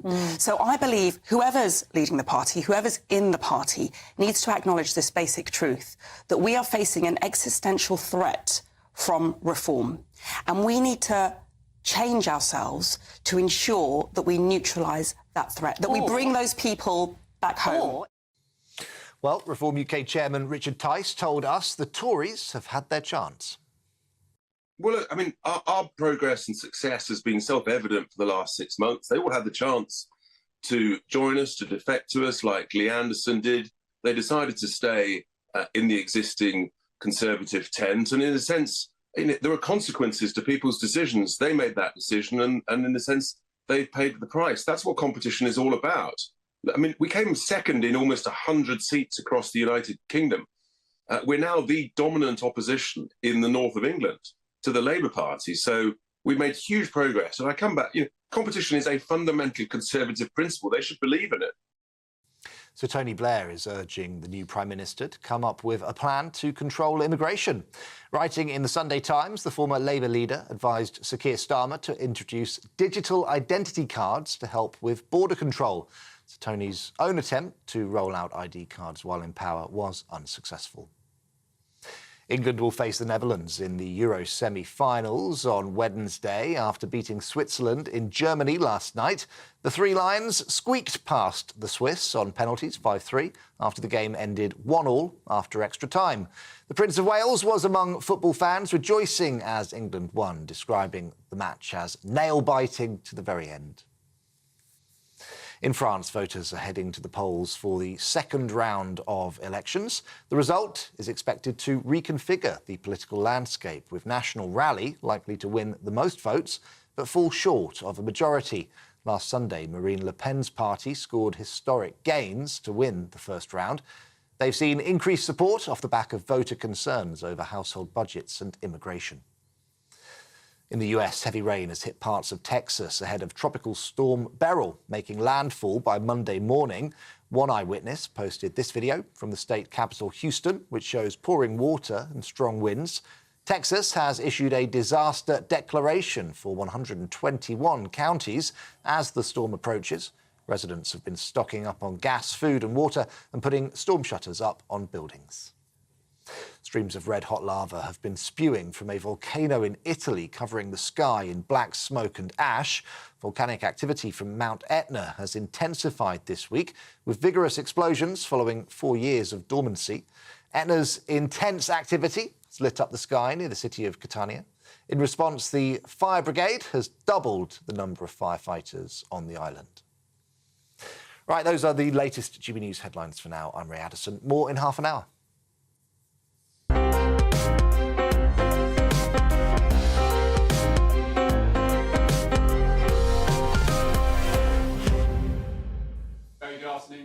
to you. Ben Leo here for Michael Portillo just for this week. I've got some comments on gbnews.com/your say coming in. One from Nikki, who says it took 24 years for Labour to win their first seat in Parliament. Did it? I'm not sure if that's true. Maybe it is. Reform got 5 in 5 weeks. Labour are going down very, very soon. Remains to be seen. Nigel Farage certainly hopes so. I'm joined now again by my esteemed panel this morning. Stella Chaidakidu, Candice Holdsworth and Chloe Dobbs. Not Chloe Dobson, as I incorrectly referred to you in the previous hour, Chloe. What do you reckon of that comment, Stella, from Nikki? It took 24 years for your lot, Labour, to win their first seat. Again, not sure if it's true. Probably it's true. Took 14 years to win government, I think is what she wants to say. But we still won a lot more seats. Look, I'm not comparing a startup party as Nigel Farage likes to refer to it. But what I'm going to say is if Nigel Farage wants reform, if he wants his party to be taken seriously, and as he says, he wants it to become the official opposition, and within 5 years he wants to be running as a contester to be prime minister, then we will have to judge reform by these standards. And these are quite high standards, which reform candidates are not used to yet. No. Candice? Yeah, it remains to be seen. We'll see if reform can actually progress, and it's very hard to build a political movement, and a political movement with longevity, or if they've hit a ceiling, which can also happen. They've hit their ceiling, that's their market share, they're not going to progress any they'll have to put in the really huge effort now. Also in terms of finding funders, backers, it's going to be very difficult. It's not easy building a political movement. Chloe Dobbs, do you think we may see any Conservatives potentially defect to reform over the next 5 years? Yeah, I think that we could potentially. We've seen a Conservative who got unseated say, I've ditched my party now, I'm resigning my membership after what happened. The Conservatives now have no hope coming back. If you get more voices like that, you might see a trend. It will take one person to start it and others will follow. But it really depends on who do the Tories choose as their next leader. Do they choose a wet, or do they choose someone like Kemi or Jeremy Hunt, of course, yesterday. Like Kemi or Suella. I mean, if they choose Jeremy Hunt, I would see plenty of people going over to reform, I'm sure. It will be really interesting to see what happens. I think that also we'll see what happens with Labour on their migration policy. If Labour actually manage to, and I say if they manage to, because I doubt it, to actually stop the boats and bring down legal migration, there may be less of a taste for reform and feel like they're not really necessary. But time will tell. Yeah, and I also think reform needs a lot more structure within the party. I mean, right now, it doesn't really have, for instance, a formal constitution. We don't know how leaders are selected at the moment. I mean, it was sort of quite informal because they are quite a small party. But I think going forward, if they're going to be a credible party, they are going to have to start doing that. And as you say, with unvetted candidates, for instance. I mean, that can really damage the credibility. Nigel Farage did say yesterday that was their mission now over the coming couple of years. They're going to, sort things out, get proper procedures in place, vetting and so on, the party organisation. Suella Braverman was asked on Camilla Tominey's show this morning. Great interview, by the way. If you haven't seen it in full, watch it on YouTube on Catch Up. She was asked about whether she considered defecting to reform. So take a look at this. So have you ever considered defecting to reform? Gosh, listen, I'm in the Conservative Party. I've been in the Conservative Party since I was a teenager. I'm one of those geeks who joined when I was about, I think, 15 or 16. My mum was a councillor. I'll blame her. She persuaded me to join. Listen, my heart is in the Conservative Party. I mean, Chloe, Suella Braverman defection to reform would be absolutely bombshell, wouldn't it? That would be absolutely huge. That would be pretty detrimental to the Tories if it happened. She seems to be suggesting there that she's not going to do it, but I don't think that her reasons were very strong. She's just saying, I'm going to stay a Conservative because I've been Conservative all my life. I mean, what kind of good reason is that? I mean, there are plenty of us who have been Conservatives all our lives who realise that actually you deserve to do bad in that election, as Suella seems to have said that they deserved it, so I'm not going to vote for you anymore. I think the Tories feel often that they have a right to our vote, and they'll often, at an election, they'll say, oh, we've done nothing, but don't vote Labour because they're scary, and they just use this fear-mongering to try and stay in power and win our votes. They need to actually do something to deserve our votes, and Suella shouldn't be staying with them just because she's done it all her life. Stella, who would you like to see as a Labour supporter take over the reins of the Conservative Party, and who do you think would be their best bet, the Tories? Who would be funnier for me to see in the next 5 years take over the Conservative Party? Who would instill the most fear in your red veins, your Labour veins? Very good question. For the time being, I honestly cannot see any of the candidates that I have seen, Kemi Badenoch, Suella Braverman, Tom Tugendhat, none of them I can see who I would say will pose a serious threat to the Labour Party in the next 5 years. The Labour Party needs to be looking at reform, Lib Dems and Greens and the independent votes, and I think these are the main threats to the Labour majority. I don't think the Conservatives have any threat whatsoever. I think on Suella Braverman, by the way, I cannot see a heavyweight politician who has been a government minister and who has her eyes on becoming leader of the Conservative Party. I cannot see how she would join a party without the credibility of the Conservatives. OK, well, this is what Suella Braverman said this morning when asked by Camilla about the future of the Tories.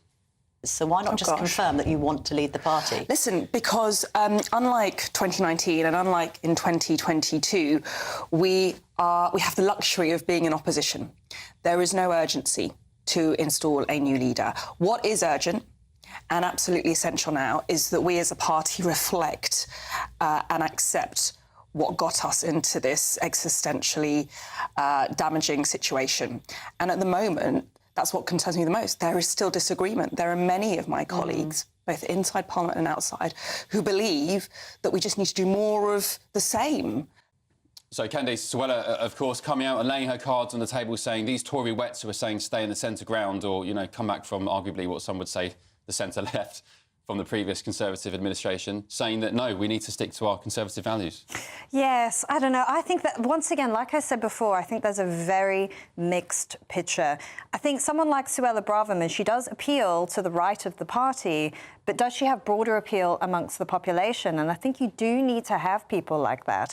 I don't know amongst the current contenders who does have that sort of appeal. People are saying someone like Tom Tugendhat, possibly. What about Robert Jenrick? Robert, the former immigration minister. He's been very vocal on Rishi Sunak's stance on immigration. Yes. Blames it pretty much, the Tories' collapse, on the failure to tackle migration. Yes, he's seen as a sort of very sensible figure on those issues. The only drawback, I think, is people say that he doesn't quite have that sort of personality. You know, someone like Boris Johnson had. Well, right? he is nicknamed by critics as Robert Generic, of course. Yes. Whether that's a fair assessment or not, I don't know. Well, maybe he can grow, and you know, with everything that they've been through, he's now got a lot of experience. Keir Starmer's had a lot of time to grow his personality, and look what's happened. He's had a bit of voice coaching. Do you think Keir's got personality, Chloe? No, absolutely not. I mean, I fall asleep every time he starts talking. When he gave his first speech outside Number 10, I only listened to the first 30 seconds, and then I was bored, so I tuned out. That's good. That's good that you fall asleep. Just let him take over, let him govern in peace. I like that idea. Well, look, Alistair Stewart, on post-election day coverage, he said to us that Sir Keir Starmer's speech was flat as a pancake.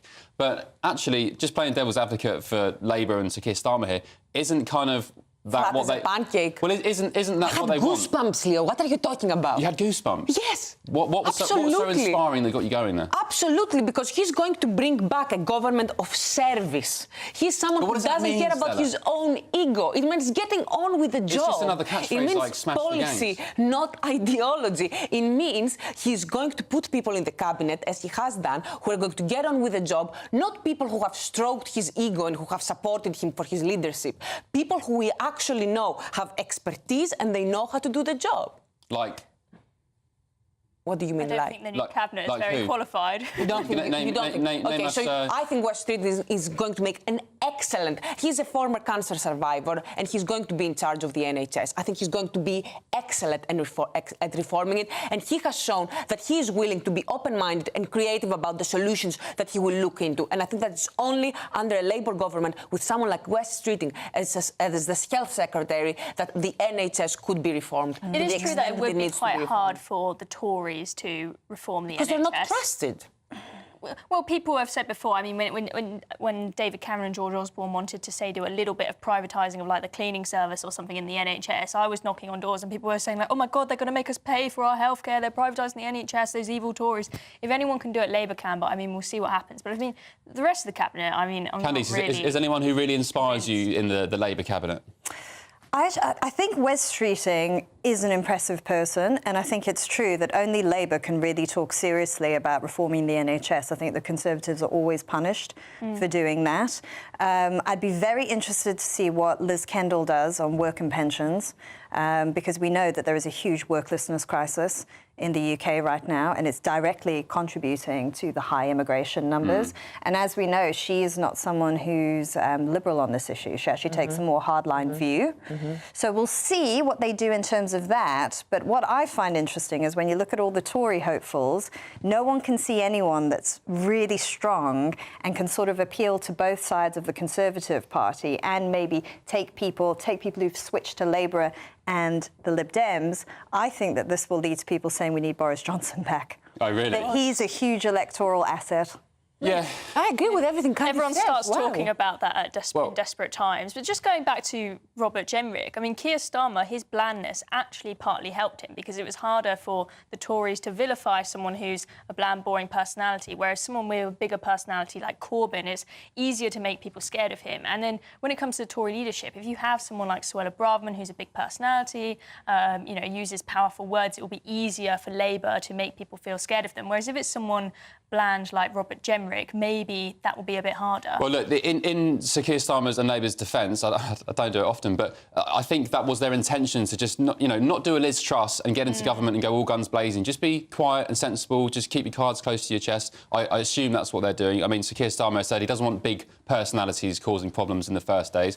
Maybe if they want to get into that with the infighting and the chaos, which some say may presume afterwards, who knows. But also, just a final note, Sir Keir Starmer is going to inherit some very favourable economic gifts in his first year, at least in the coming months. The Bank of England will probably reduce interest rates in August. The cost of living is coming down, energy bills are coming down, mortgage payments will come down as a result of that as well. So nothing of his doing, of course, all because of the previous Tory administration, but he'll take that as a win. So sticking with the economy, Jessica Urquhart-Stewart and Dr Roger Giewald will be with us here to give their analysis of all that next. This is Ben Leo covering for Michael Portillo, only on GB News. We'll be back in just a tick.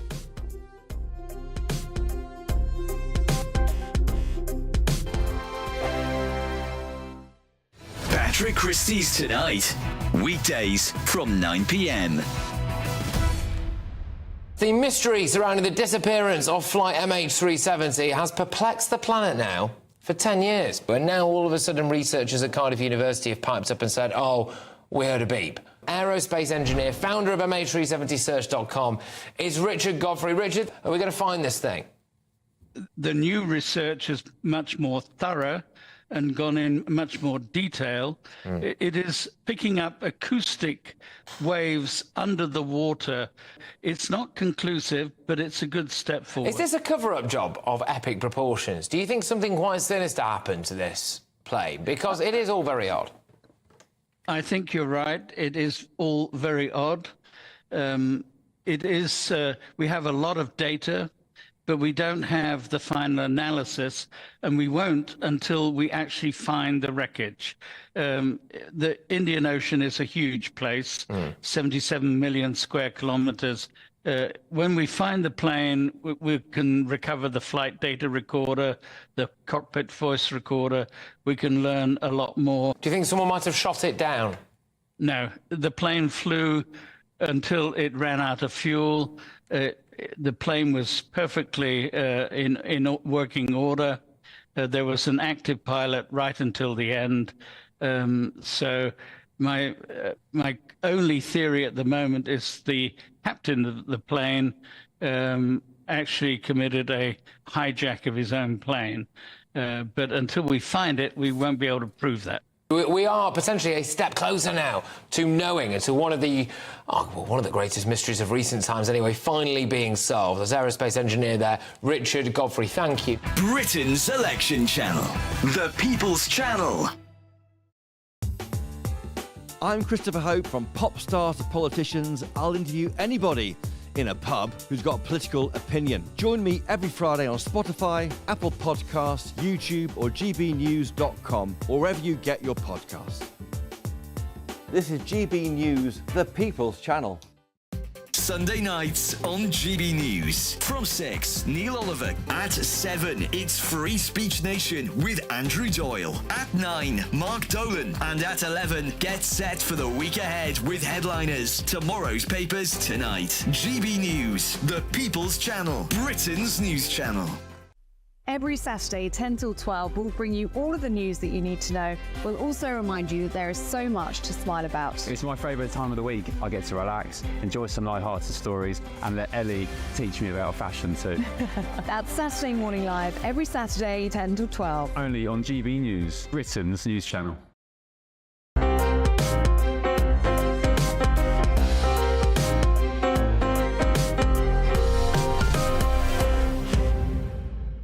Hello, welcome back. It's 12:21. You're with Ben Leo in for Michael Portillo on GB News this Sunday. Now, Labour's landslide victory on Thursday now provides a new opportunity to reboot and transform the British economy.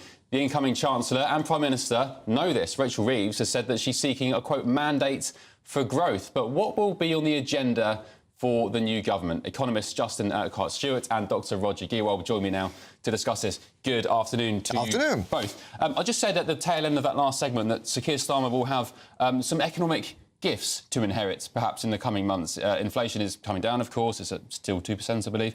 But crucially, the Bank of England interest rates probably going down in August. In turn, mortgage payments. Is he, has he sort of got the jackpot? Well, no, hardly the jackpot, but probably it could have been considerably worse. But yes, inflation has been coming down. Not because, I have to say, because of the last government.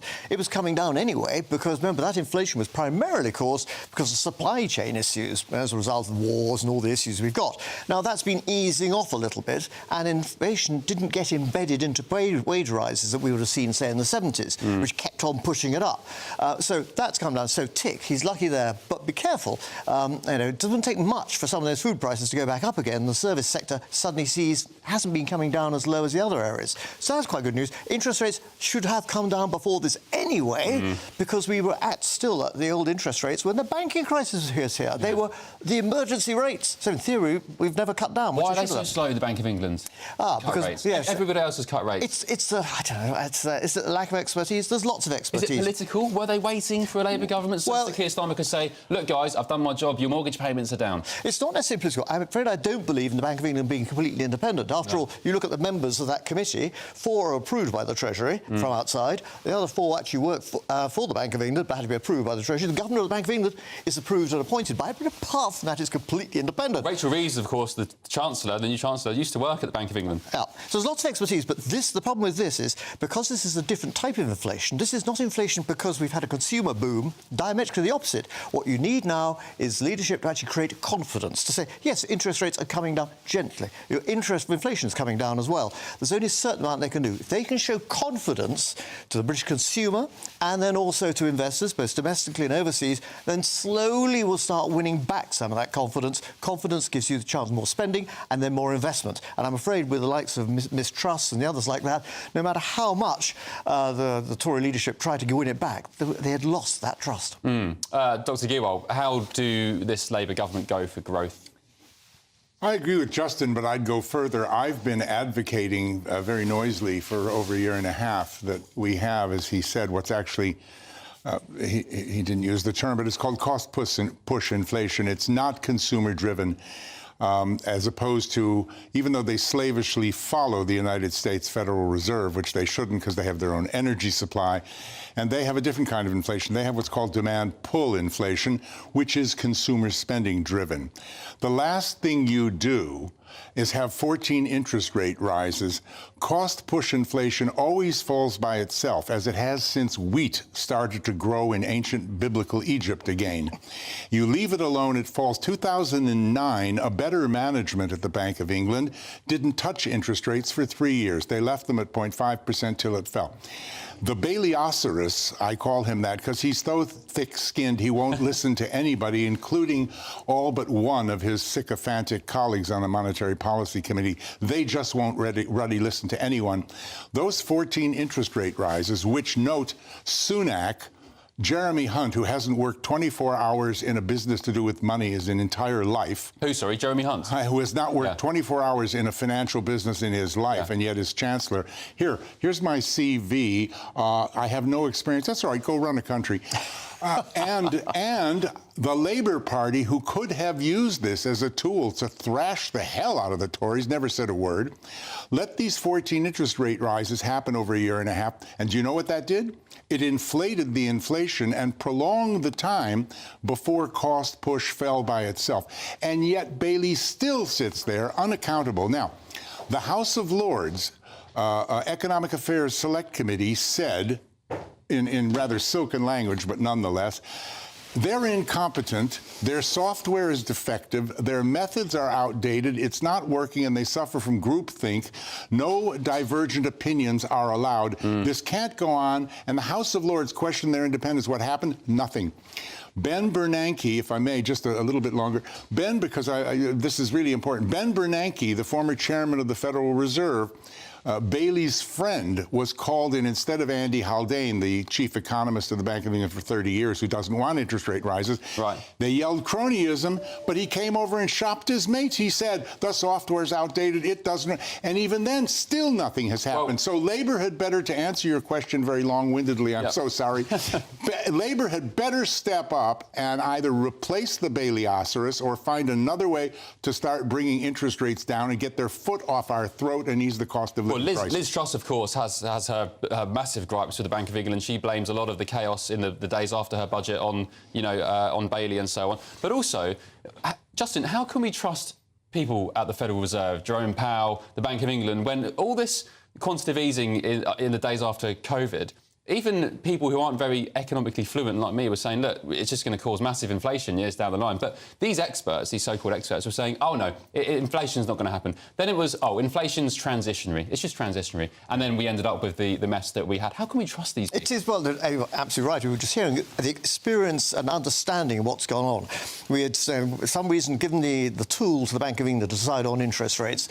And so, therefore, what was wrong? Was inflation the issue? Well, how do you manage it? Well, I can only put interest rates up or down. They haven't got the tools to do it. Now, as far as you're concerned, if you're dealing with inflation, the Bank of England's a bit like a man with a hammer. Everything looks like a nail. So they're going to sit there and say, we can't do it. Well, do we put them up or not? It's other people that need to understand, be brought in to say this is a broader issue to manage here, and the key element comes down to actually meaning getting more confidence into our economy. And I'm afraid political leadership has meant that we've lost a lot of that. We'll still get it back. There is actually no shortage of money in this country, whether it's pension money or private money or investment money. But again, it's going to the old areas back in primarily in the city. It's not being fed out to other areas. We've got new companies. We're very good at setting up businesses, particularly in the tech area. But what happens, of course, is they get going, got their initial finance. After that, you'll find that our cousins in California come over and say, that's a great bit of technology, we'll whip it over to California. Well, Rachel Reeves said there is no money. No, maybe not government money, but... Yeah. I mean, this is part of the gaslighting that we've been suffering for years. There is plenty of money. First of all, Jeremy Hunt keeps saying we're broke, in so many words. Now, the quantitative easing, the printed money that Justin just mentioned, we are paying £40 billion a year in interest to ourselves, from the right pocket to the left pocket. The banks, the poor banks who don't earn enough already from the 14 interest rate rises, they are being given that money for interest on the money that we printed. Switzerland doesn't do that. The European Central Bank doesn't do that. Most countries don't do that. Muggins Britain does that, and that's $40 billion that if we stopped paying that interest to ourselves, we wouldn't be broke, and we could move the income tax threshold. Yeah. Justin, last word to you briefly before we go to the news. No, the actual key element here, get that confidence back. You don't need more government spending. What you can do is create government incentives. We've got EIS scheme, enterprise investment. You could make that regional. There are issues in terms of external investors, giving them more incentives to come in, and government doesn't need to spend it. The government just has to encourage it, make it a tax-efficient area to encourage more people coming in. Perfect. Justin Urquhart-Stewart and Dr. Roger Giewald, thank you very much. And who would have known, if you print a third of the entire US money supply in just 12 months, that it would cause inflation, not the Federal Reserve, it appears. More to come in the next couple of minutes, but first, your news headlines with Ray Addison.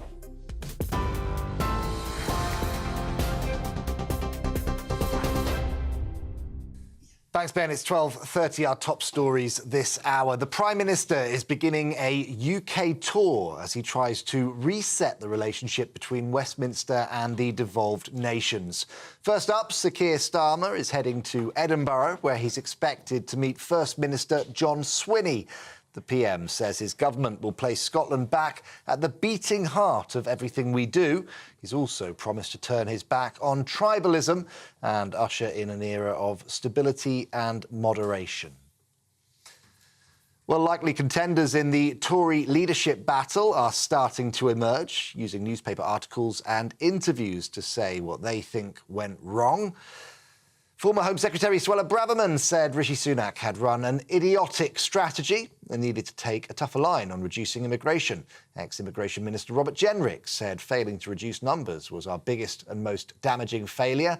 And former Health Secretary Victoria Atkins said the country was still instinctively conservative, with Labour support spread very thinly like margarine.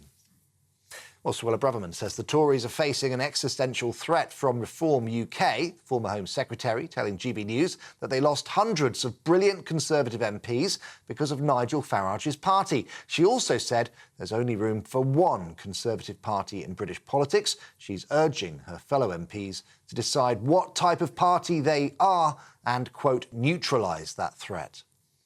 And England will face the Netherlands in the Euro semi-finals on Wednesday after beating Switzerland in Germany last night. The Three Lions squeaking past the Swiss on penalties 5-3 after the game ended 1-1 after extra time. Prince of Wales was among football fans rejoicing as England won, describing that match as nail-biting to the very end. Right, those are the latest GB News headlines for now. I'm Ray Addison. More in half an hour.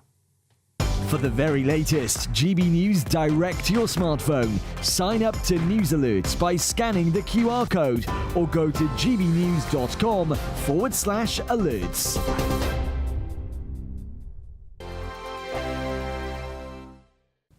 Hello there, welcome to your GB News weather update provided by the Met Office. The rest of Sunday is going to be one of dodging showers. We've already seen them pushing their way into western areas of the UK and they'll be spreading across eastwards quite widely across the UK during the rest of the day. Some of them could be on the sharp side, some torrential downpours with the risk of hail and thunder in there as well. So do watch out for some potentially localised flooding issues where you do get a very heavy burst. In between those showers though, there will be a decent number of sunny spells, and in that sunshine temperatures climb to highs of 17 to 19 degrees Celsius. So feeling pleasant, but those temperatures are still below average for the start of July.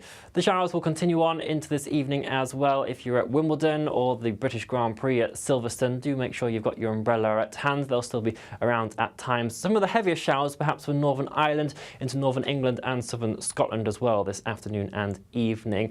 For the far north of Scotland though, it will be a bit of a cloudier day, particularly the Northern Isles, some patchy rain and drizzle around and a slightly brisker wind around as well. The showers will eventually ease off as we head into the rest of the evening and overnight. Some quite clear skies for the vast majority of the UK, and underneath those clear skies temperatures are actually going to tumble down quite a bit. Quite a fresh night for the start of July. Most of our towns and cities still holding up around 9 to 11 degrees Celsius, but we could actually see temperatures down as low as 3 or 5 degrees Celsius in some rural spots, so quite nippy to start off the new working week. It does mean, though, there'll be a decent amount of sunshine. First thing, particularly the northern half of the UK, Monday is looking like a rinse and repeat scenario. The showers will develop as we head throughout the day, again, occasionally on the sharp side, but with some sunny spells in the middle. For the south of England, though, and Wales, we're going to start to watch this rain pushing its way in and turning bleak and gloomy. Underneath that cloud of rain, feeling quite cool as well, but some sunshine in the central area, seeing 21 degrees Celsius. We'll watch, though, as that rain begins to push its way northwards throughout the rest of this week, remaining quite unsettled. Bye-bye. We're proud to be GB News, the People's Channel, and as you know, we always love to hear your views. Now, there's a new way of getting in touch with us at gbnews.com/yoursay. By commenting, you can be part of a live conversation and join our GB News community. You can even talk to me, Bev Turner, or any of the members of the GB News family. Hello there, I'm Eamon Holmes. Thank you for joining us on GB News, Britain's news channel. In the GB newsroom, we bring you the news as it happens. With our team of dedicated journalists across the UK, GB News brings you accurate reporting of the day's topical agenda. When the news breaks, wherever and whenever it's happening, we'll be there. This is GB News. The People's Channel, Britain's news channel. I'm Stephen Dixon, and thanks for joining us on GB News, Britain's news channel.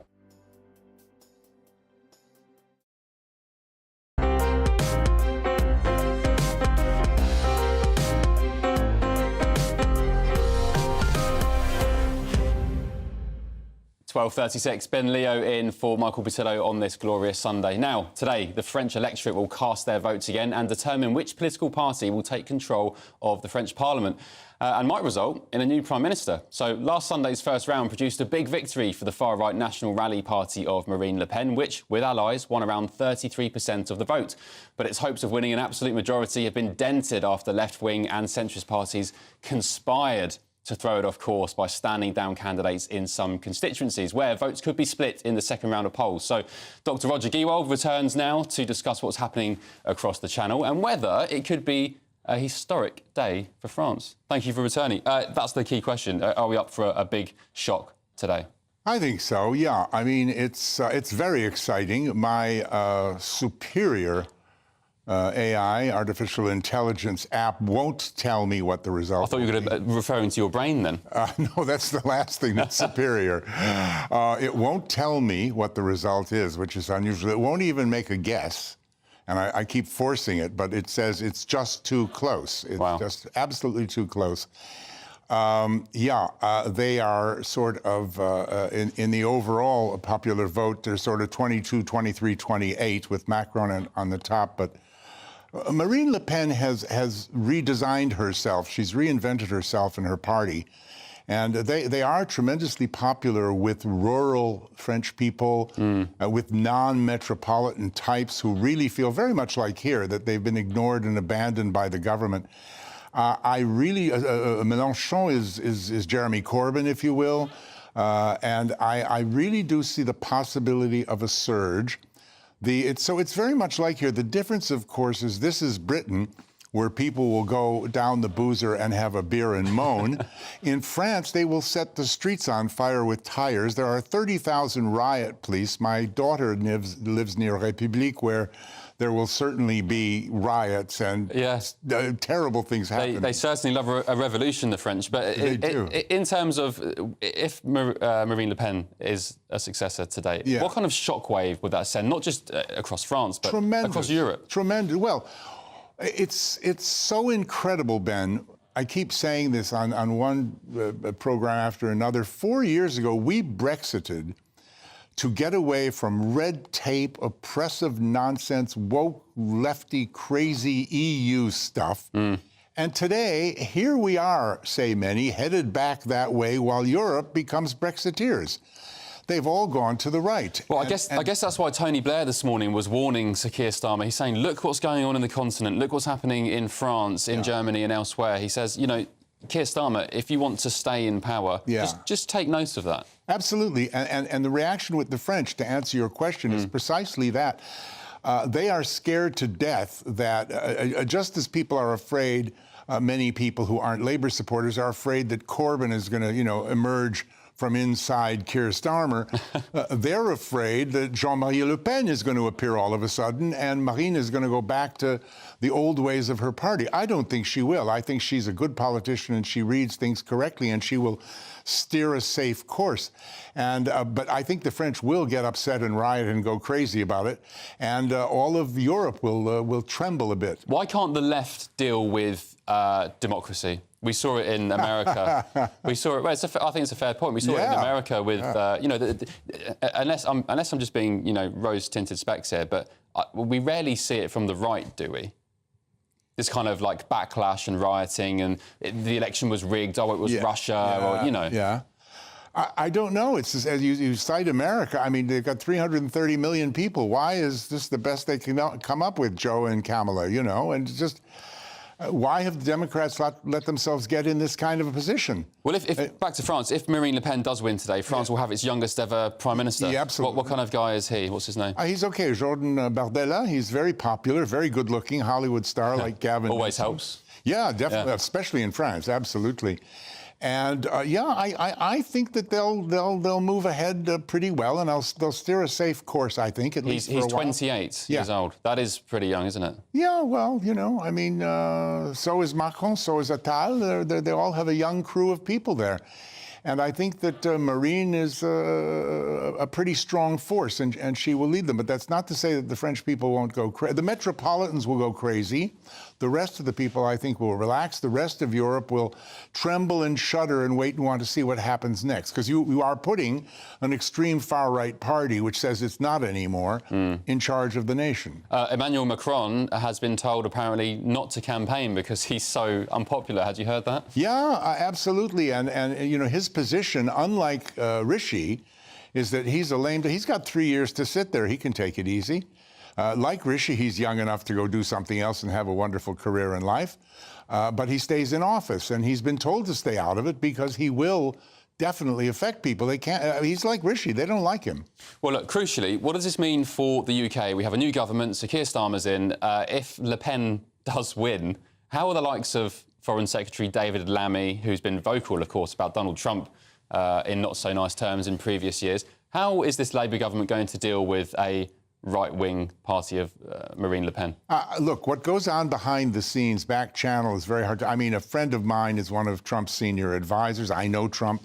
That friend was here and met with Lammy and said, you know, he's okay. Is that Jason Miller? No. No. You know, he's okay. He's, you know, he'll be all right. You know, so we never really know. We hear something in the news, etc. But I think that you just said it all. The answer is what Tony Blair said. Keep an eye on this because this is a lesson for you. And there was some, I'm not sure if you heard this as well, but there was some revelations on GB News this week that Nigel Farage had organised a meeting between David Lammy, this is prior to Labour's election wing, with David Lammy and Trump's team. Yeah. Just to kind of like settle the atmosphere. I mean, David Lammy, let's just remind ourselves what he said about Donald Trump. He said he's a Nazi sympathising sociopath and racist and homophobe, whatever else.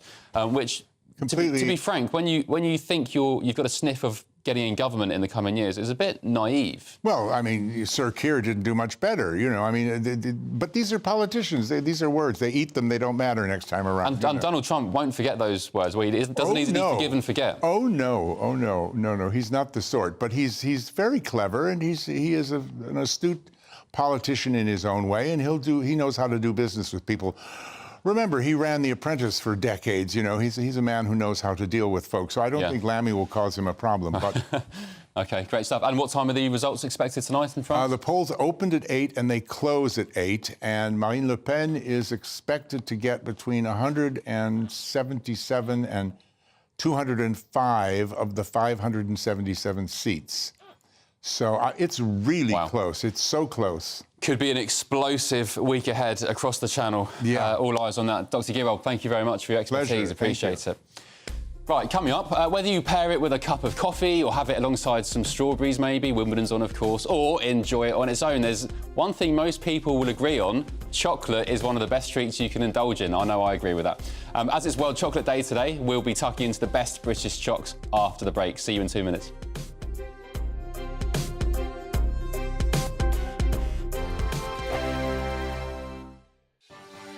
Martin Daubney, weekdays from 3 p.m. How deep is the rift between Prince William and Prince Harry? Well, it's been reported that Prince William is refusing to speak to Prince Harry and has even taken on the role of disciplinarian, which was once, of course, the job of Prince Philip. But has that job gone now to William? After the death of his mother, I know that Prince William had to think again.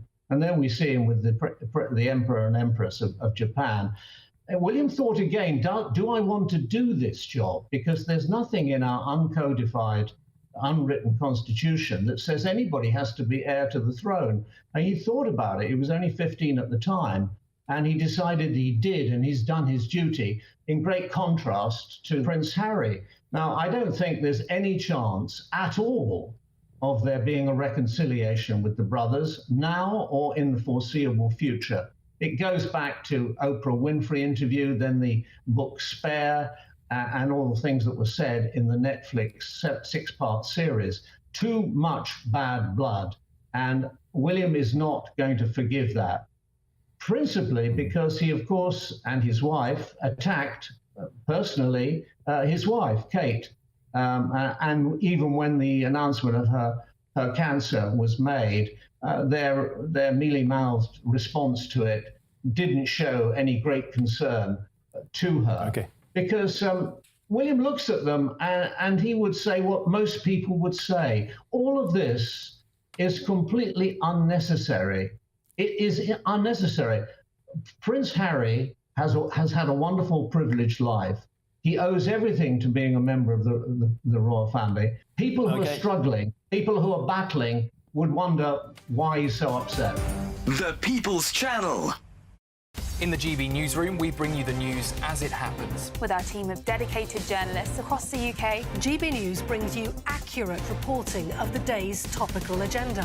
When the news breaks, wherever and whenever it's happening, we'll be there. This is GB News. The People's Channel, Britain's news channel. If you want your news to be straight talking, this is a nightmare for the Conservatives again. Down to earth. It's not just Nottingham where this is happening, is it? And most importantly, honest. Hard-working, middle-class taxpayers, they'll get their book thrown at them. Then catch me, Martin Daubney, Monday to Friday, 3 till 6 p.m. on GB News, Britain's news channel. We're proud to be GB News, the People's Channel, and as you know, we always love to hear your views. Now, there's a new way of getting in touch with us at gbnews.com/yoursay. By commenting, you can be part of a live conversation and join our GB News community. You can even talk to me, Bev Turner, or any of the members of the GB News family.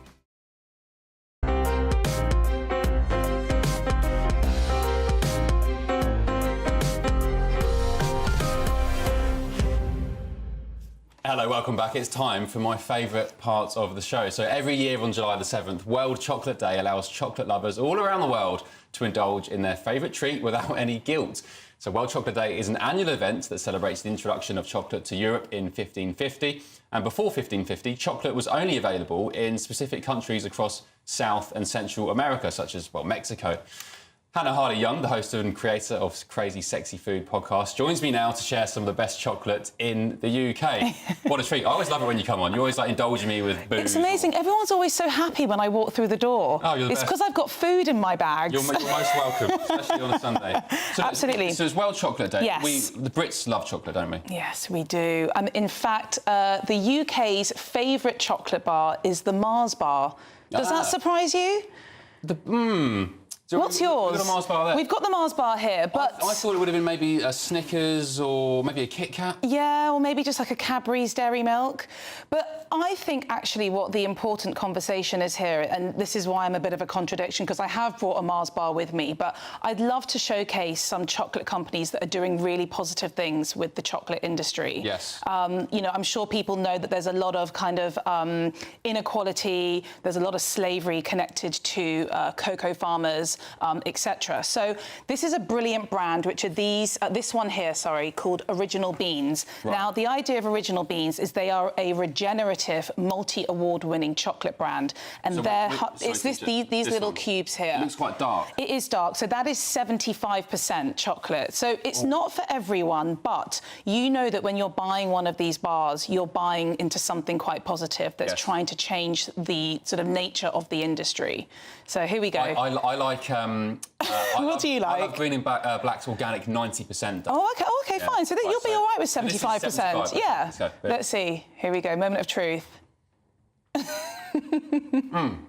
It tastes a lot sweeter than I'd expect. Yes. 70%. So interesting that you tasted that, because it has hints of red berries and pecans. This is called their Pura bar, sorry, which is found in Peru. Now, next to that is a beautiful brand called Ocelot. This is interestingly made in Dundee. Oh, now there we go. Dundee. Okay, try this one. This is not what you're expecting. Here we go. If any of my wife's family are watching, they're all from Dundee. Grandma Irene. Oh, well, there we go. They'll probably know the brand. Big up to that. What's it called, sorry? This is called Ocelot. And Ocelot is a cat that lives in the rainforest. I love cats as well. Yep, so there we go. OK, let's just... So that is not what you're going to thing. So that is white. This is a white chocolate bar with lemon olive oil. Oh my God. Here's a fun fact it. for you. White chocolate is not actually technically classified as chocolate because it's got no cocoa solids in it. It's just cocoa butter. Now, let me talk quickly about Ocelot. Ocelot are made by a really lovely couple. One of them does all the designs. The other one is a chocolatier. They are the sister company to Original Beans. Original Beans bought them during COVID. Right. And what they're trying to do is fight poverty by getting beans from farmers who are paid 100% living income and provide them with vital resources. So you know that when you're buying these bars, again, you're sort of doing something good. Doing something good. Delicious. This is another one of theirs as well. Now, this is a brand that I think a lot of people recognise in supermarkets, Tony's Chocolonely. Yes. This is sort of, you know, a bit more easily accessible.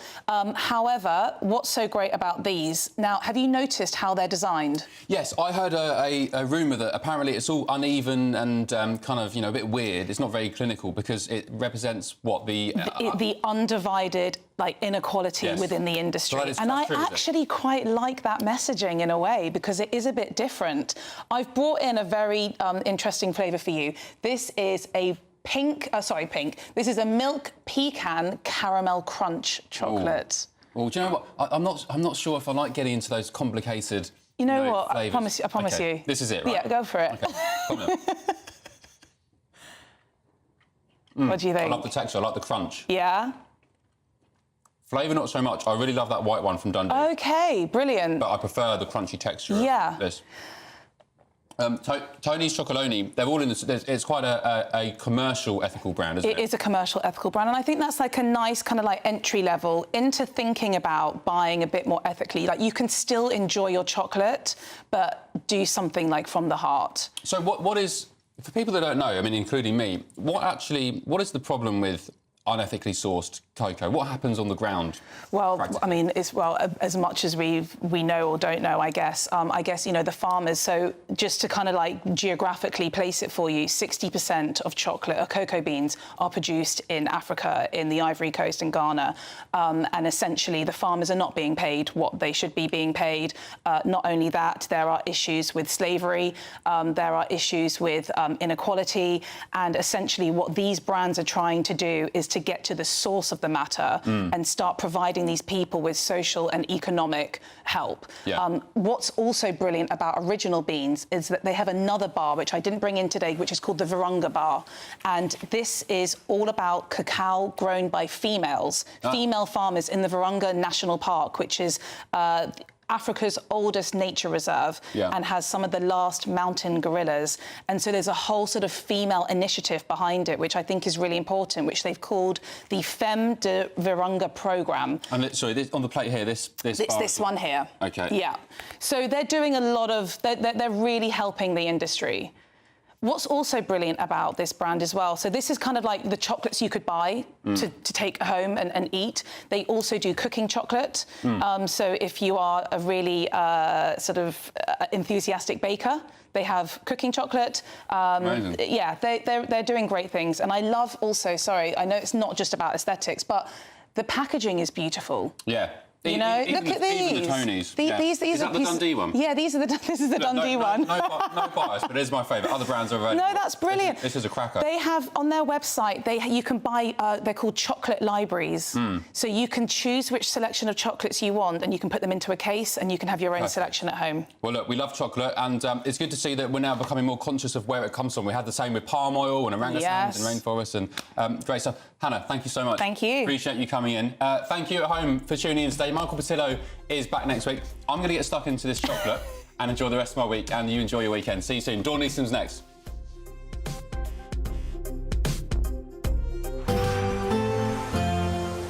Looks like things are heating up. Boxed boilers, sponsors of weather on GB News. Hello there, welcome to your GB News weather update provided by the Met Office. The rest of Sunday is going to be one of dodging showers. We've already seen them pushing their way into western areas of the UK, and they'll be spreading across eastwards quite widely across the UK during the rest of the day. Some of them could be on the sharp side, some torrential downpours with the risk of hail and thunder in there as well. So do watch out for some potentially localised flooding issues where you do get a very heavy burst. In between those showers though, there will be a decent number of sunny spells, and in that sunshine temperatures climb to highs of 17 to 19 degrees Celsius, so feeling pleasant, but those temperatures are still below average for the start of July. The showers will continue on into this evening as well. If you're at Wimbledon or the British Grand Prix at Silverstone, do make sure you've got your umbrella at hand. They'll still be around at times. Some of the heavier showers perhaps for Northern Ireland into Northern England and Southern Scotland as well this afternoon and evening. For the far north of Scotland though, it will be a bit of a cloudier day, particularly the Northern Isles, some patchy rain and drizzle around and a slightly brisk